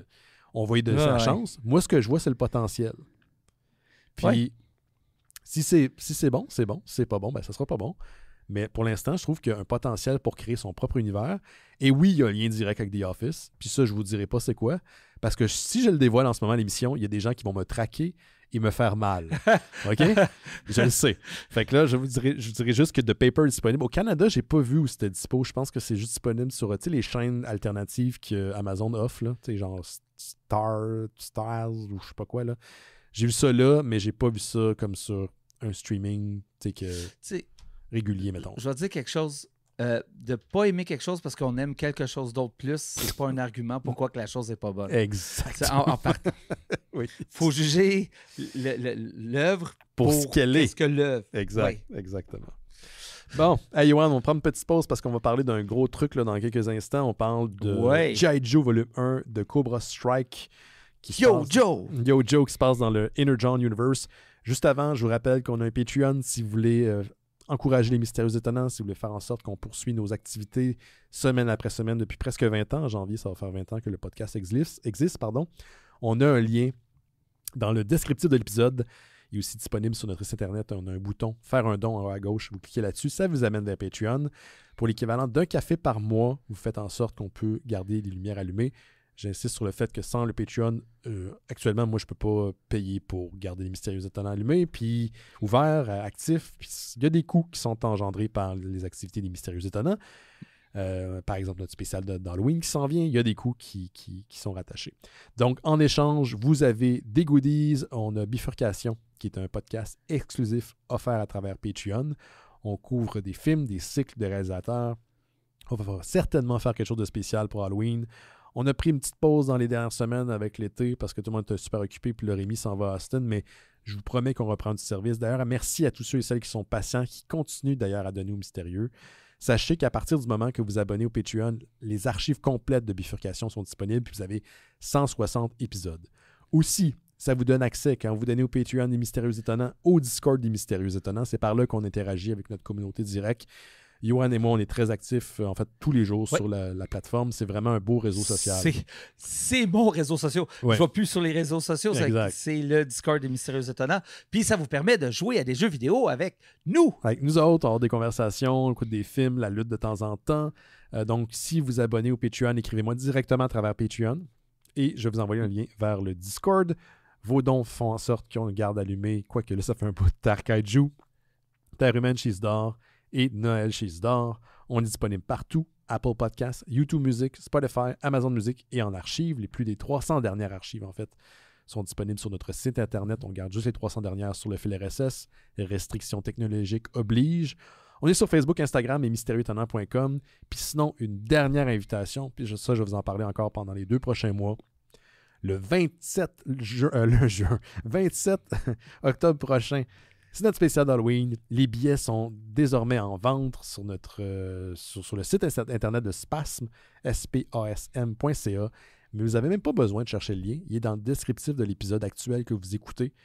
Donc, c'est 20$. On fait ça le lundi, comme je l'ai mentionné, 27. Les portes ouvrent à 18h. Le show est à 20h.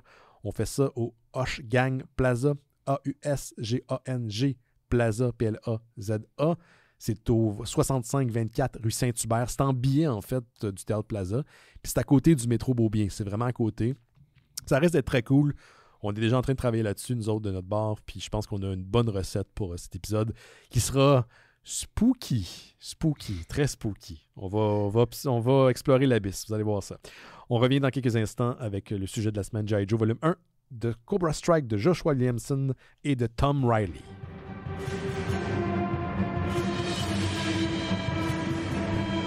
Vous écoutez Les Mystérieux Étonnants. On va maintenant parler du sujet de la semaine. Et cette semaine, il s'agit d'une bande dessinée publiée chez Image Comics. On a déjà parlé de cet univers-là. Ça se passe dans le Energon Universe. G.I. Joe volume 1 de Cobra Strike de Joshua Williamson et Tom Riley. Pour placer un petit peu la scène là, avant de commencer la discussion, je sais que Yohan, je crois que c'est ta première BD dans l'univers de Energon Universe, right? Oui, c'est ça. Je suis vierge. Vierge à ce l'univers. niveau-là. Oui, de Energon. Donc, pour les gens qui ne le savent pas, c'est une publication, une série de publications qui regroupe plusieurs franchises qui appartiennent à Hasbro, dont Transformers. On a bien sûr G.I. Joe ici. On a Void Rivals aussi également, qui fait partie de cet univers-là. Il y a eu plusieurs bandes dessinées qui ont été publiées par le passé, dont on a parlé à l'émission. Je pense qu'on a parlé de presque l'intégralité de l'Energon Universe. Et ça a commencé tout ça avec une BD qui s'appelait Duke, sur les origines du personnage de Duke, le personnage principal des G.I. Joe, qui a été suivi par une BD sur Cobra Commander. Puis tout ça a fini par culminer dans ce qu'on va parler aujourd'hui, G.I. Joe volume 1 de Cobra Strikes. Donc un titre à part entière de G.I. Joe qui est auprès de ceux de Transformers, ceux auprès de Void Rivals. Donc dans cet univers-là, OK, pour t'attituder un petit peu, Yohan, puis les auditeurs auditrices aussi à la maison, les Transformers se sont réveillés sur Terre et avec eux, ils ont amené de l'Energon. Et l'apparition de l'Energon sur la Terre a amené une genre de redéfinition du statu quo. Il y a plusieurs gens qui essaient de mettre la main sur l'Energon parce qu'il a des possibilités militaires infinies et technologiques. Et un de ces groupes-là, c'est les Cobra, qui est une organisation qui est fondée sur un mercenaire qui s'appelle Destro, comme le Destro de la bande dessinée, qui travaille avec Cobra Commander, qui lui vient d'une espèce de ville, une civilisation secrète sous la terre. Et donc, leur alliance font qu'ils mettent en place un truc qui s'appelle Cobra. En parallèle, tu as les G.I. Joe, les Transformers qui font leur truc. Puis là, tu as l'apparition de l'équipe des G.I. Joe qui, initialement, sont fondés pour essayer de combattre, de défendre la Terre contre les Transformers. Mais la véritable menace qu'ils découvrent tranquillement dans le cadre de cette bande dessinée-là, c'est l'émergence de cette organisation-là qui s'appelle Cobra. Ça fait-tu du sens, ce que j'ai dit à date, ou c'est comme... Oui, quand même. OK, parfait. Oui, c'est presque ça. OK. C'est presque ça. Parce que c'est vraiment un reboot complet, mais je savais pas que, parce que tu as dit, ils ont formé les G.I. Joe pour combattre les Transformers. Moi, j'avais l'impression, en la lisant, que, autre que Duke, personne ne savait vraiment que les Transformers existaient. C'est là où ça devient complexe. Là. En fait, je vous ai résumé plus l'univers Energon comme tel que la bande dessinée. C'est que j'ai rabouté des trucs pour le contextualiser, mais dans une BD de Transformers, Duke est dans un avion, dans un jet. Oui. Et l'avion est intercepté par Starscream, le fameux robot jet. Et le pilote et le passager s'évacuent. Et son ami à Duke, qui est le pilote, se fait écraser par Starscream. Ce qui amène dans la série Duke, qu'on a parlé à l'émission, lui à la recherche de qui est ce robot.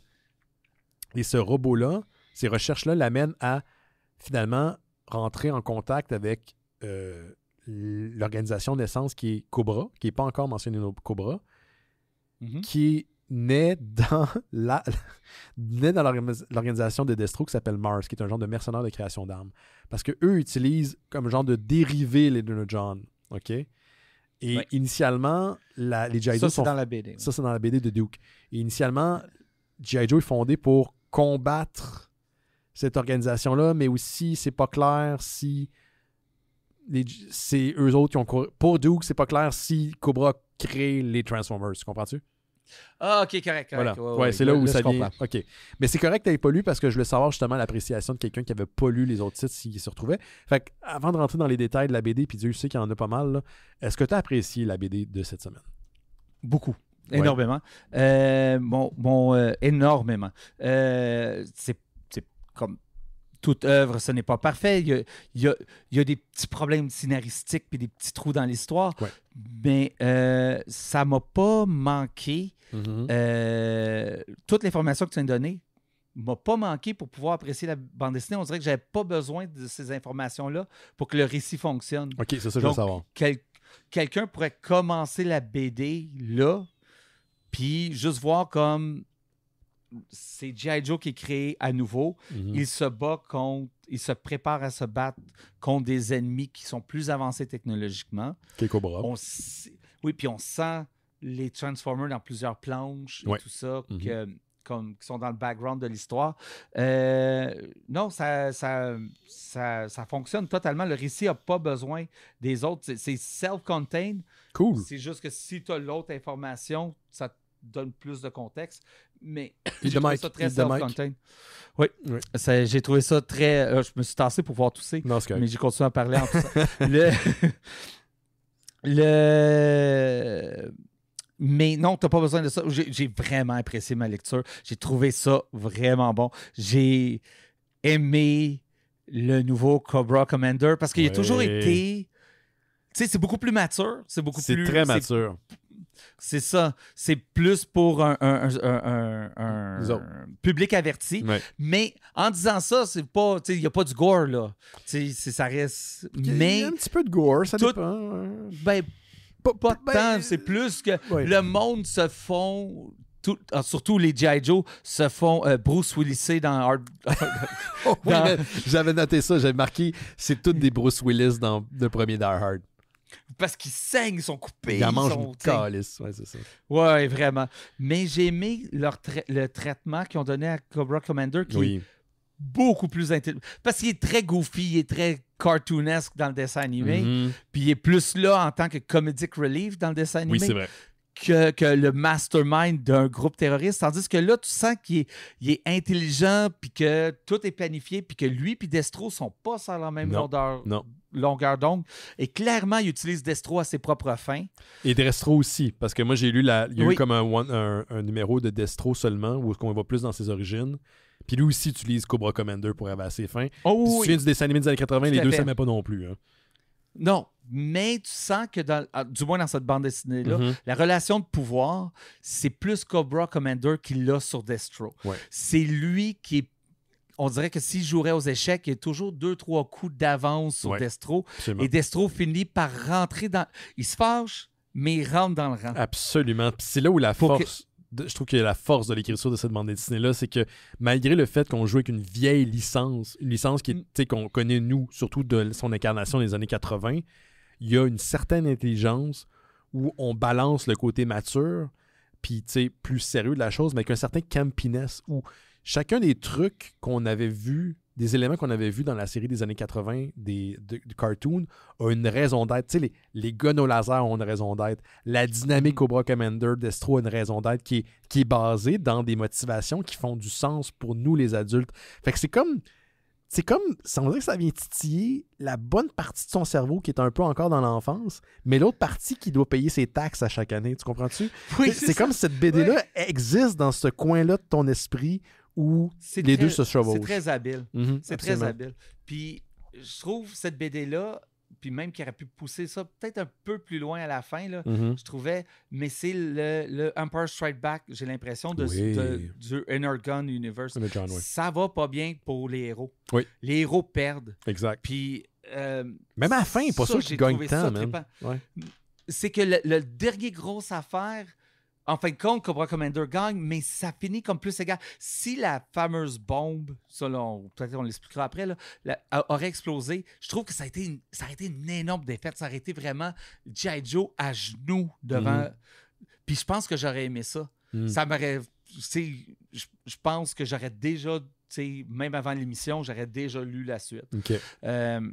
Mais je vais la lire la suite parce que je tripe vraiment beaucoup. Mais je trouve de faire que Cobra Commander est intelligent, est un mastermind, a des plans, je trouve que ça rend le méchant beaucoup plus menaçant, beaucoup plus épeurant. Parce que Duke, à l'envers, est pas clever. Moi, je trouve qu'il y a du cœur. Oui, il y a du cœur. Il fonce tête baissée dans l'action. Il veut faire le bien, puis essaie de prendre les bonnes décisions morales, beaucoup plus que réfléchies. Mais c'est pas un stratège.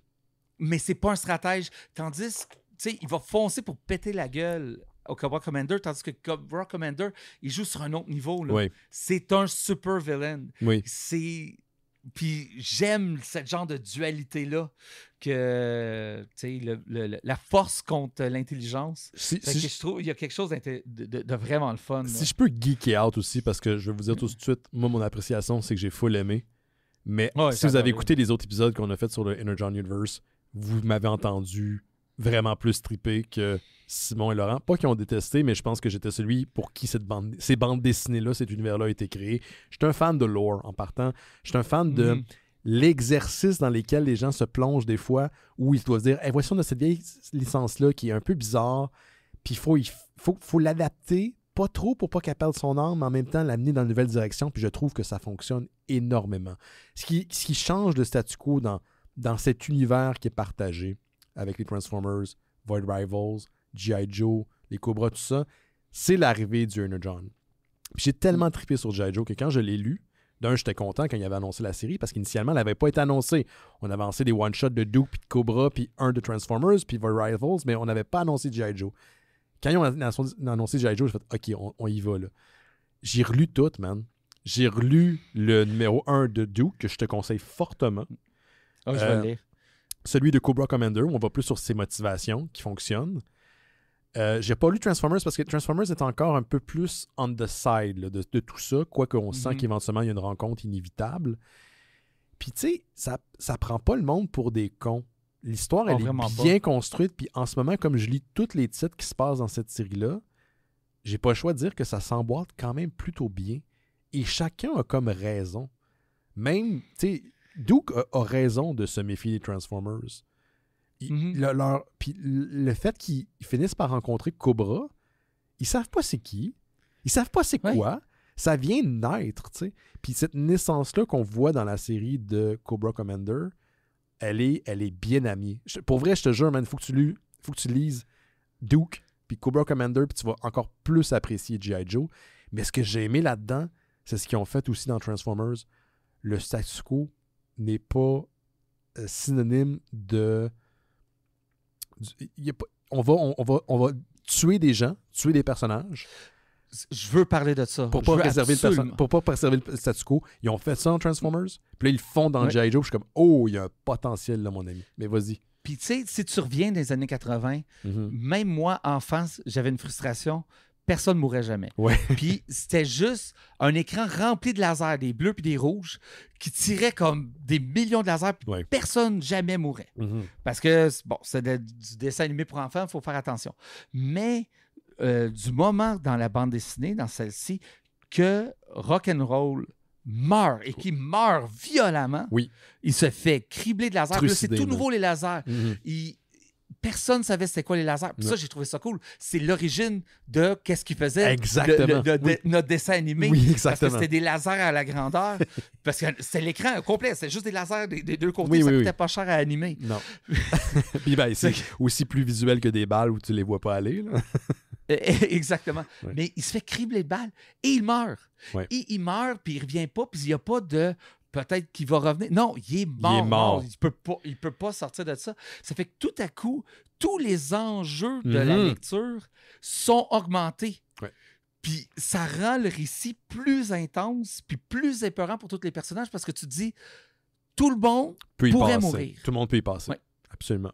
Tout le monde. On peut, pour décider pour un twist, on peut juste en tuer un autre. Ouais. Puis laisse-moi aller plus loin parce que t'as pas lu Duke, mais dans Duke, Rock'n'Roll, le personnage, a une grosse présence. Il est très, très présent dans Duke. Fait qu'on le sacrifie. Ça va rendre sa mort encore plus tragique. Impressionnante et tragique. Donc, il y a une possibilité C'est drôle parce que en lisant tous les numéros, là, ou presque tous les numéros en fin de semaine, je me suis dit, si on était pour rebooter ou relancer cet univers-là au cinéma, c'est comme ça qu'il faudrait le faire.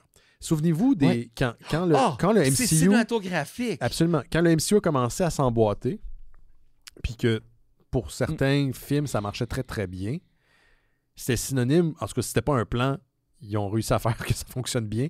Là, on voit qu'il y a quelque chose. Il y a une orientation. Clairement une orientation. Puis je sais pas comment dire, c'est juste bien foutu. C'est pas très intelligent ce que je viens de dire, là. C'est juste bien foutu. Oui, je suis 100% d'accord. Puis c'est cinématographique. Oui. L'action est cinématographique. Je voyais être porté en film tellement facilement. Oui. Tout qu'est-ce que tu regardes, puis j'ai vraiment beaucoup... Je vais vous dire un truc, là. Joshua Williamson, j'aime beaucoup sa scénarisation. C'est lui qui a écrit Duke. J'étais bien content d'apprendre que c'est lui qui allait écrire G.I. Joe. Mais le dessinateur qui a travaillé aussi avec lui sur Duke, Tom Riley, qui signe ici le dessin pour G.I. Joe, je pense que c'est devenu un de mes dessinateurs préférés. Dans le sens qu'il y a une manière dynamique, originale, très créative de mettre en scène les scènes d'action. T'sais, ça reste des bonhommes qui se tirent dessus. Là. Pensez-y, c'est pas évident. Puis la colo qui l'accompagne, on utilise un petit peu de trame de BD, mais pas trop. On est dans plein de thèmes qui sont pas réalistes, souvent dans de la saturation extrême. Je trouve que l'art est vraiment belle. Puis l'art est vraiment belle. Il y a des choses cocasses que j'ai trouvé des bonnes idées parce que ça sacre dans la bande dessinée, mais c'est censuré parce que c'est de la bande dessinée. Et quand c'est censuré, c'est souvent le logo des Cobras qui prennent chacune des lettres que je trouve, c'est super de petits détails que j'ai trouvé ça très drôle. Laisse-moi te poser une question, Yoann. Quand il y a vers la fin de la BD, on rappelle qu'on spoil en partie, on a parlé de la mort d'un personnage, bon. Il y a un affrontement entre Cobra Commander et Duke sur le toit d'un building quelconque à Washington. Là. Moi, j'entendais la ville, le vent. Il y a de quoi dans les choix de plans de la part du dessinateur Tom Riley qui sont propres d'un des meilleurs storyboards que tu pourrais avoir. Genre. Il y a une idée de composition, de mise en scène. Le gars fait pas juste des belles pages. Il y a comme il y a une sensibilité de montage dans l'action, dans la façon qu'il découpe ces pages qui est vraiment extraordinaire, que j'adore, qui est cinématographique. Je vais reprendre tes mots. Oui. Puis, parlant de ça, c'est peut-être le seul moment que je me suis questionné, puis il faudrait que je le relis pour être sûr que si ça fonctionne ou ça ne fonctionne pas. Mais il y a une bombe qui va faire que dans un radius de je pense 1 miles. Ouais. Donc, 1 mille, je ne sais pas c'est quoi. 1 mille, c'est ça. Bon, c'est américain. Tout le monde va mourir, puis au bout de 5 000, tout le monde va devenir contrôlé par les Cobra Commander. Ouais. Mais en réalité, c'est pas ça que Cobra Commander veut. Il veut charger une genre de boule pour pouvoir réveiller Megatron. Non. Ou du moins, c'est ce que je pense. Non. Je sais pas à quoi la boule c'est là où je sais pas à quoi la boule non plus, moi, va servir. Parce qu'il fait allusion aux Transformers, mais c'est pas pour Megatron. Megatron fait partie de sa BD, de son parcours, mais tu vas connaître ça plus dans Cobra Commander. En lisant les autres. Ouais. Mais elle a quelque chose. Donc, OK, c'était pas la bombe que tu voulais, mais tu voulais cet objet-là, sauf que pendant son interaction avec Duke, c'était vraiment la bombe qu'il voulait, puis il était pour quitter l'endroit, puis laisser la bombe exploser. C'est qu'il y a une genre de confusion sur qu'est-ce que Cobra Commander veut vraiment à ce moment-là. Je pense qu'il voulait peut-être les deux, en fait. Oui, mais ça marche pas. Parce que tu peux pas quitter l'objet que tu veux avoir tout en laissant exploser. Tu sais, il y a quelque chose qui... Il y avait un flou, là. Ouais, je comprends. Mais... Tu sais, c'est pas parce qu'il y a un flou là, peut-être c'est quelque chose de moins clair scénaristiquement qui fait que c'est une mauvaise BD. Tous les récits, tous les films peuvent avoir des choses comme ça, mais ça n'en fait pas une œuvre moins intéressante. Exactement. Ouais. C'est le seul moment que je me suis un peu comme... ça m'a comme fait grincer un peu les dents, mais c'est tellement bon, le reste. Une des premières scènes d'action, c'est quand les G.I. Joe sont chargés de protéger un morceau de Cybertron. C'est ça, en fait, c'est ça. C'est que tu n'as pas lu Transformers, c'est difficile à savoir c'est quoi cette affaire-là. Puis là, les Cobras interviennent pour essayer de récupérer le 10 morceaux. T'avais-tu compris que ça appartenait aux Cybertrian, aux Transformers, ou tu pensais que c'était quoi cette affaire-là? Ben, je sais c'est quoi un Ergon, c'est que j'ai compris que c'était lié à ça. Parfait. Ça, j'ai pas eu de problème. Ça suit. Tu sais, même si tu connaîtrais pas qu'est-ce qu'est un Ergon, il y a assez de... Parce que, tu sais, il y a souvent comme Megatron, pas souvent, là, mais quelquefois Megatron en robot cassé, comme dans le background, puis t'as Cobra Commander comme en nombre en arrière. Oui, ça fait référence à son histoire, en fait, c'est ça. Ça fait que tu comprends que ça vient d'eux de toute façon, même si... Puis je trouve, quand il est tellement excité quand il sort le premier laser, puis la première fois, la réaction des G.I. Joe, la première fois qu'ils voient des lasers puis qu'ils comprennent pas qu'est-ce qui se passe. Hey, fuck, c'est des lasers, puis on n'est pas capable de dealer avec ça. J'ai trippé. Ils perdent. Ils perdent 3 fois dans la BD. C'est ça la chose que j'ai le plus trippé de la bande dessinée. C'est leur... Comme je disais tantôt, là, c'est leur Empire Strike Back. Oui. Ils perdent. Puis ils perdent pas un peu. Ils perdent fort. Ils sont à leur plus bas. C'est ça qui va rendre la prochaine bande dessinée, la suite de cette bande dessinée-là, si intéressante. Parce que les méchants sont établis comme compétents. Exact. Comme capables de gagner. Absolument. Puis ça rend le danger beaucoup plus haut. Ça l'aide automatiquement. Oui, out of drama, il y a une appréciation pour l'histoire. Tu peux pas avoir une histoire où les héros font juste gagner. Absolument. C'est fou parce que quand je lisais G.I. Joe, je me rendais compte de ce que nous, en tant que lecteurs, on sait parce qu'on a connu les dessins animés des années 80, mais qu'on n'est pas censé savoir. Puis que les personnages même ne savent pas. Ils savent pas c'est quoi Cobra. Ils savent pas c'est quoi les G.I. Joe, les Transformers. Ils connaissent pas les Energon. Ils savent pas que cette organisation-là existe. Puis, tu sais, on voit tranquillement, pour avoir relu au complet les premiers numéros, là, où tranquillement on s'en va. On s'en va vers les G.I. Joe qu'on connaît dans le cartoon établi. Les G.I. Joe établis. Mais ce parcours-là, en ce moment, cette histoire dans les histoires, est franchement, en tant que lecteur, très le fun à observer. Je sais à peu près où j'ai l'impression qu'ils s'en vont, là, pas les grandes lignes, pas le détail, mais en ce moment, c'est encore une équipe qui est en construction, c'est un univers qui est en construction, c'est un statu quo qui est en construction, puis je trouve ça vraiment plaisant en termes de lecture, d'assister à cette création-là. À la genèse. À la genèse, exact. Oui, exact. Ouais. Des Cobras. Puis j'aime... Tu sais, ils ont deux, tu sais, comme Cobra Commander s'en fout des hommes de Destro. Ça fait qu'il va les sacrifier, puis il va les faire exploser, il va s'en débarrasser. C'est plus important qu'ils prennent pas nos armes que la vie de tes hommes. Puis Destro, ça le dérange. Tu sens que c'est pas comme ça qu'il est, lui, en tant que leader. Lui, il deal pas comme ça, man. Puis tu sais, ça le dérange, mais il y a quand même un genre, c'est quand même un sociopathe, tu sais, ça le dérange, mais pas au point de, de faire quelque chose à propos de ça. Non. Il est pas d'accord. Il est pas d'accord. Mais c'est ça. J'aime leur relation, les deux. Je trouve que je trouve que ça amène quelque chose d'intéressant, deux méchants dans une situation de pouvoir comme ça que ça fonctionne pas entre eux autres. Puis quand tu y penses, cette dynamique-là, qui est beaucoup plus étoffée, parce que là, on est dans une BD où on a le temps de mettre du détail, puis le kit, puis de fournir un peu plus, mais si tu te bases sur... Quand tu y penses 2 secondes, cette dynamique-là est juste basée sur la relation qu'ils ont dans les cartoons, où les deux saillissent, mais tu connais pas vraiment les raisons, là, que les deux se combattent un peu pour le pouvoir de l'Empire de Cobra, mais tu sais, comme Colin, ils se sont rencontrés où, puis ils ont formé ça comment, eux autres. Là, on est là. On est dans les balbutiements. Puis pour avoir lu... Je pense que je vais faire une petite liste. Je pense pas que Transformers, de toutes les séries qui sont sorties à date dans l'Energon Universe, sont nécessaires.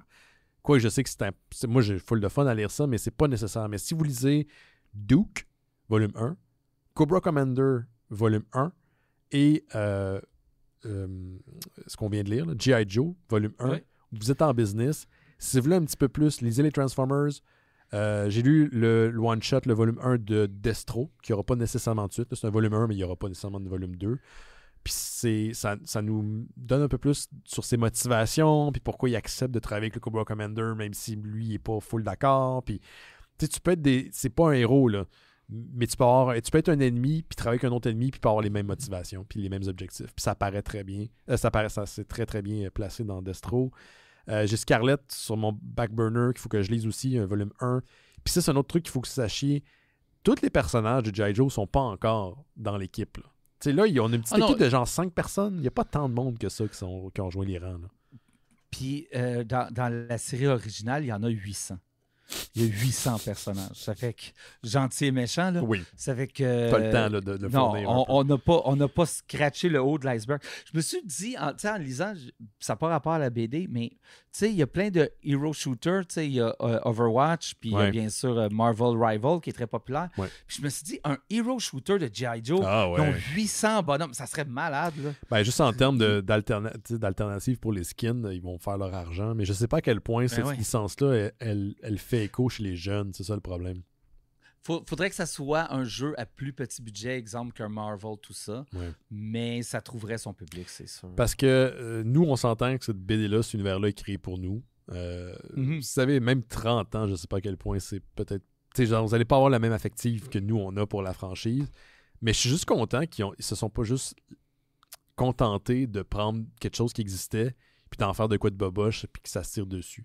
Aussi, pour vous démêler un petit peu tout ça, là, parce que je sais que les gens, des fois, me disaient « Ah, j'ai lu telle affaire de G.I. Joe chez Image Comics, puis ça marche pas. » En parallèle, il y a une série qui s'appelle G.I. Joe Real American Hero, qui est en fait la suite d'une série qui était jadis publiée chez Marvel.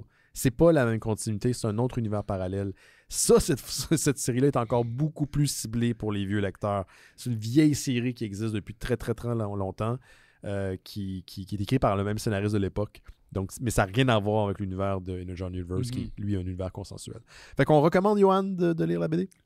À 1000%. À 10 000%. Génial. Fait que là, il faut que tu ailles lire Duke puis Cobra Commander quand tu auras 2 J'ai minutes. pas le choix. Parce que choix. réellement, ça m'a plus que parlé. Puis, je veux dire une autre chose. Oui, je sais que j'ai vraiment trippé sur Cobra Commander. Là. C'est vraiment mon personnage préféré. Habituellement, c'est un trope maintenant qui me gosse un peu quand le méchant pseudo-monologue à la fin avec le gentil. Mais là, ça fonctionnait tellement ça avec fonctionnait, son ego. Je sais, il y a un gros ego. Exact. Puis, tu sais, ça sonne, je peux te le raconter ça, là, parce que je suis tellement d'avance, tu sais même pas qu'est-ce qui se passe, puis que t'es une grosse brute. Ça fait que je vais me vanter. Ça fonctionnait, c'est que j'ai adoré son monologue. Ouais, je suis 100% d'accord avec toi. Vous allez comprendre si vous lisez la BD. On vous encourage à le faire. Merci, Johan. Merci d'avoir été plaisir. là cette semaine. Merci à vous autres à la maison d'avoir été là pour nous écouter. On vous rappelle qu'on diffuse live les lundis, mais moi, je vous invite surtout à écouter la version audio parce que moi, Johan et moi, on n'est pas si intéressant à regarder. C'est juste un petit plus qu'on a développé durant la pandémie, le live. On n'est pas sex appeal on ressemble des mystérieux. C'est qui le sex appeal des mystérieux? C'est Laurent. Laurent et Simon. Ouais, c'est Simon. Ouais, c'est vrai. Puis si les deux se frottent, man, ça crée la plus grande bombe de statique de l'histoire de l'humanité. Poil impliqué dans cette friction. Sinon, écoute, dernier truc, avant de se laisser, je vous rappelle qu'on a un spécial de Noël, de Halloween qui s'en vient. Le lien dans le descriptif de l'épisode si vous voulez acheter vos billets. Achetez-les donc tout de suite au lieu d'attendre, parce que c'est comme ça, j'aurai pas une crise de nerfs à une semaine avant de stresser qu'il n'y a personne pour faire ça devant 10 personnes. Fait que, vous n'enlevez pas des années de vie à Benoît quand on fait ça. Non, je pense que chacun des lives qu'on a fait, genre, je suis tout le temps stressé parce que je me vois faire ça. C'est pas tant de le faire devant 10 personnes qui me gosse. Qu'est-ce qui me gosse? C'est le faire devant, genre, le staff qui nous juge pendant qu'on le fait devant 10 personnes. Je pense que c'est ça qui m'énerve. Mais je pense beaucoup à Jarrett, parce que Jarrett nous inclut dans son festival qui porte sous ses épaules depuis des années. Puis je veux que les gens soient au rendez-vous puis qu'on ait du fun. C'est surtout ça. L'année passée, vous avez été au rendez-vous au Théâtre Plaza. C'était bien, j'aimais ça. Tout le monde était vraiment chill, mais je trouve que la salle n'était pas propice à ce qu'on se rencontre, nous et vous. Puis là, je pense qu'on va être vraiment dans une place qui va être parfaite pour ça. Puis j'ai bien hâte de vous présenter ce qu'on prépare. On reste après le show, on prend des bières avec vous autres, on jase de comic book. Ça l'arrête pas, là. En réalité, le show, quand on est en avant, c'est pas ça le show. Le show, c'est après quand on est chaud, puis que vous êtes chaud, puis que... Quoique, on a déjà été chaud pendant le show. Ouais, ça, j'essaie. Non, mais ça, je le fais plus, là, c'est pas bon, ça. Non. Mais tu peux boire une bière, puis quand le show est fini, l'adrénaline quitte ton corps, puis là, l'alcool embarque, on dirait. Fait que c'est là où il y a un drôle de mix. Mais ouais, on vous prépare quelque chose de spécial cette année pour le spécial d'Halloween. Je pense qu'on a appris de nos dernières éditions, puis là, on veut vraiment vous offrir quelque chose de très unique. Donc, ça se passe le lundi 27. Allez, achetez vos billets maintenant, puis on espère vous y voir dans 2 mois, mais attendez pas, là. Faites-le tout de suite. C'est ça. Merci, Johan. Merci à vous autres. On se voit la semaine prochaine. Faites attention à vous autres. Ciao! Amour et paix au G.I. Joe de bonne volonté. Go Joe! Go Joe!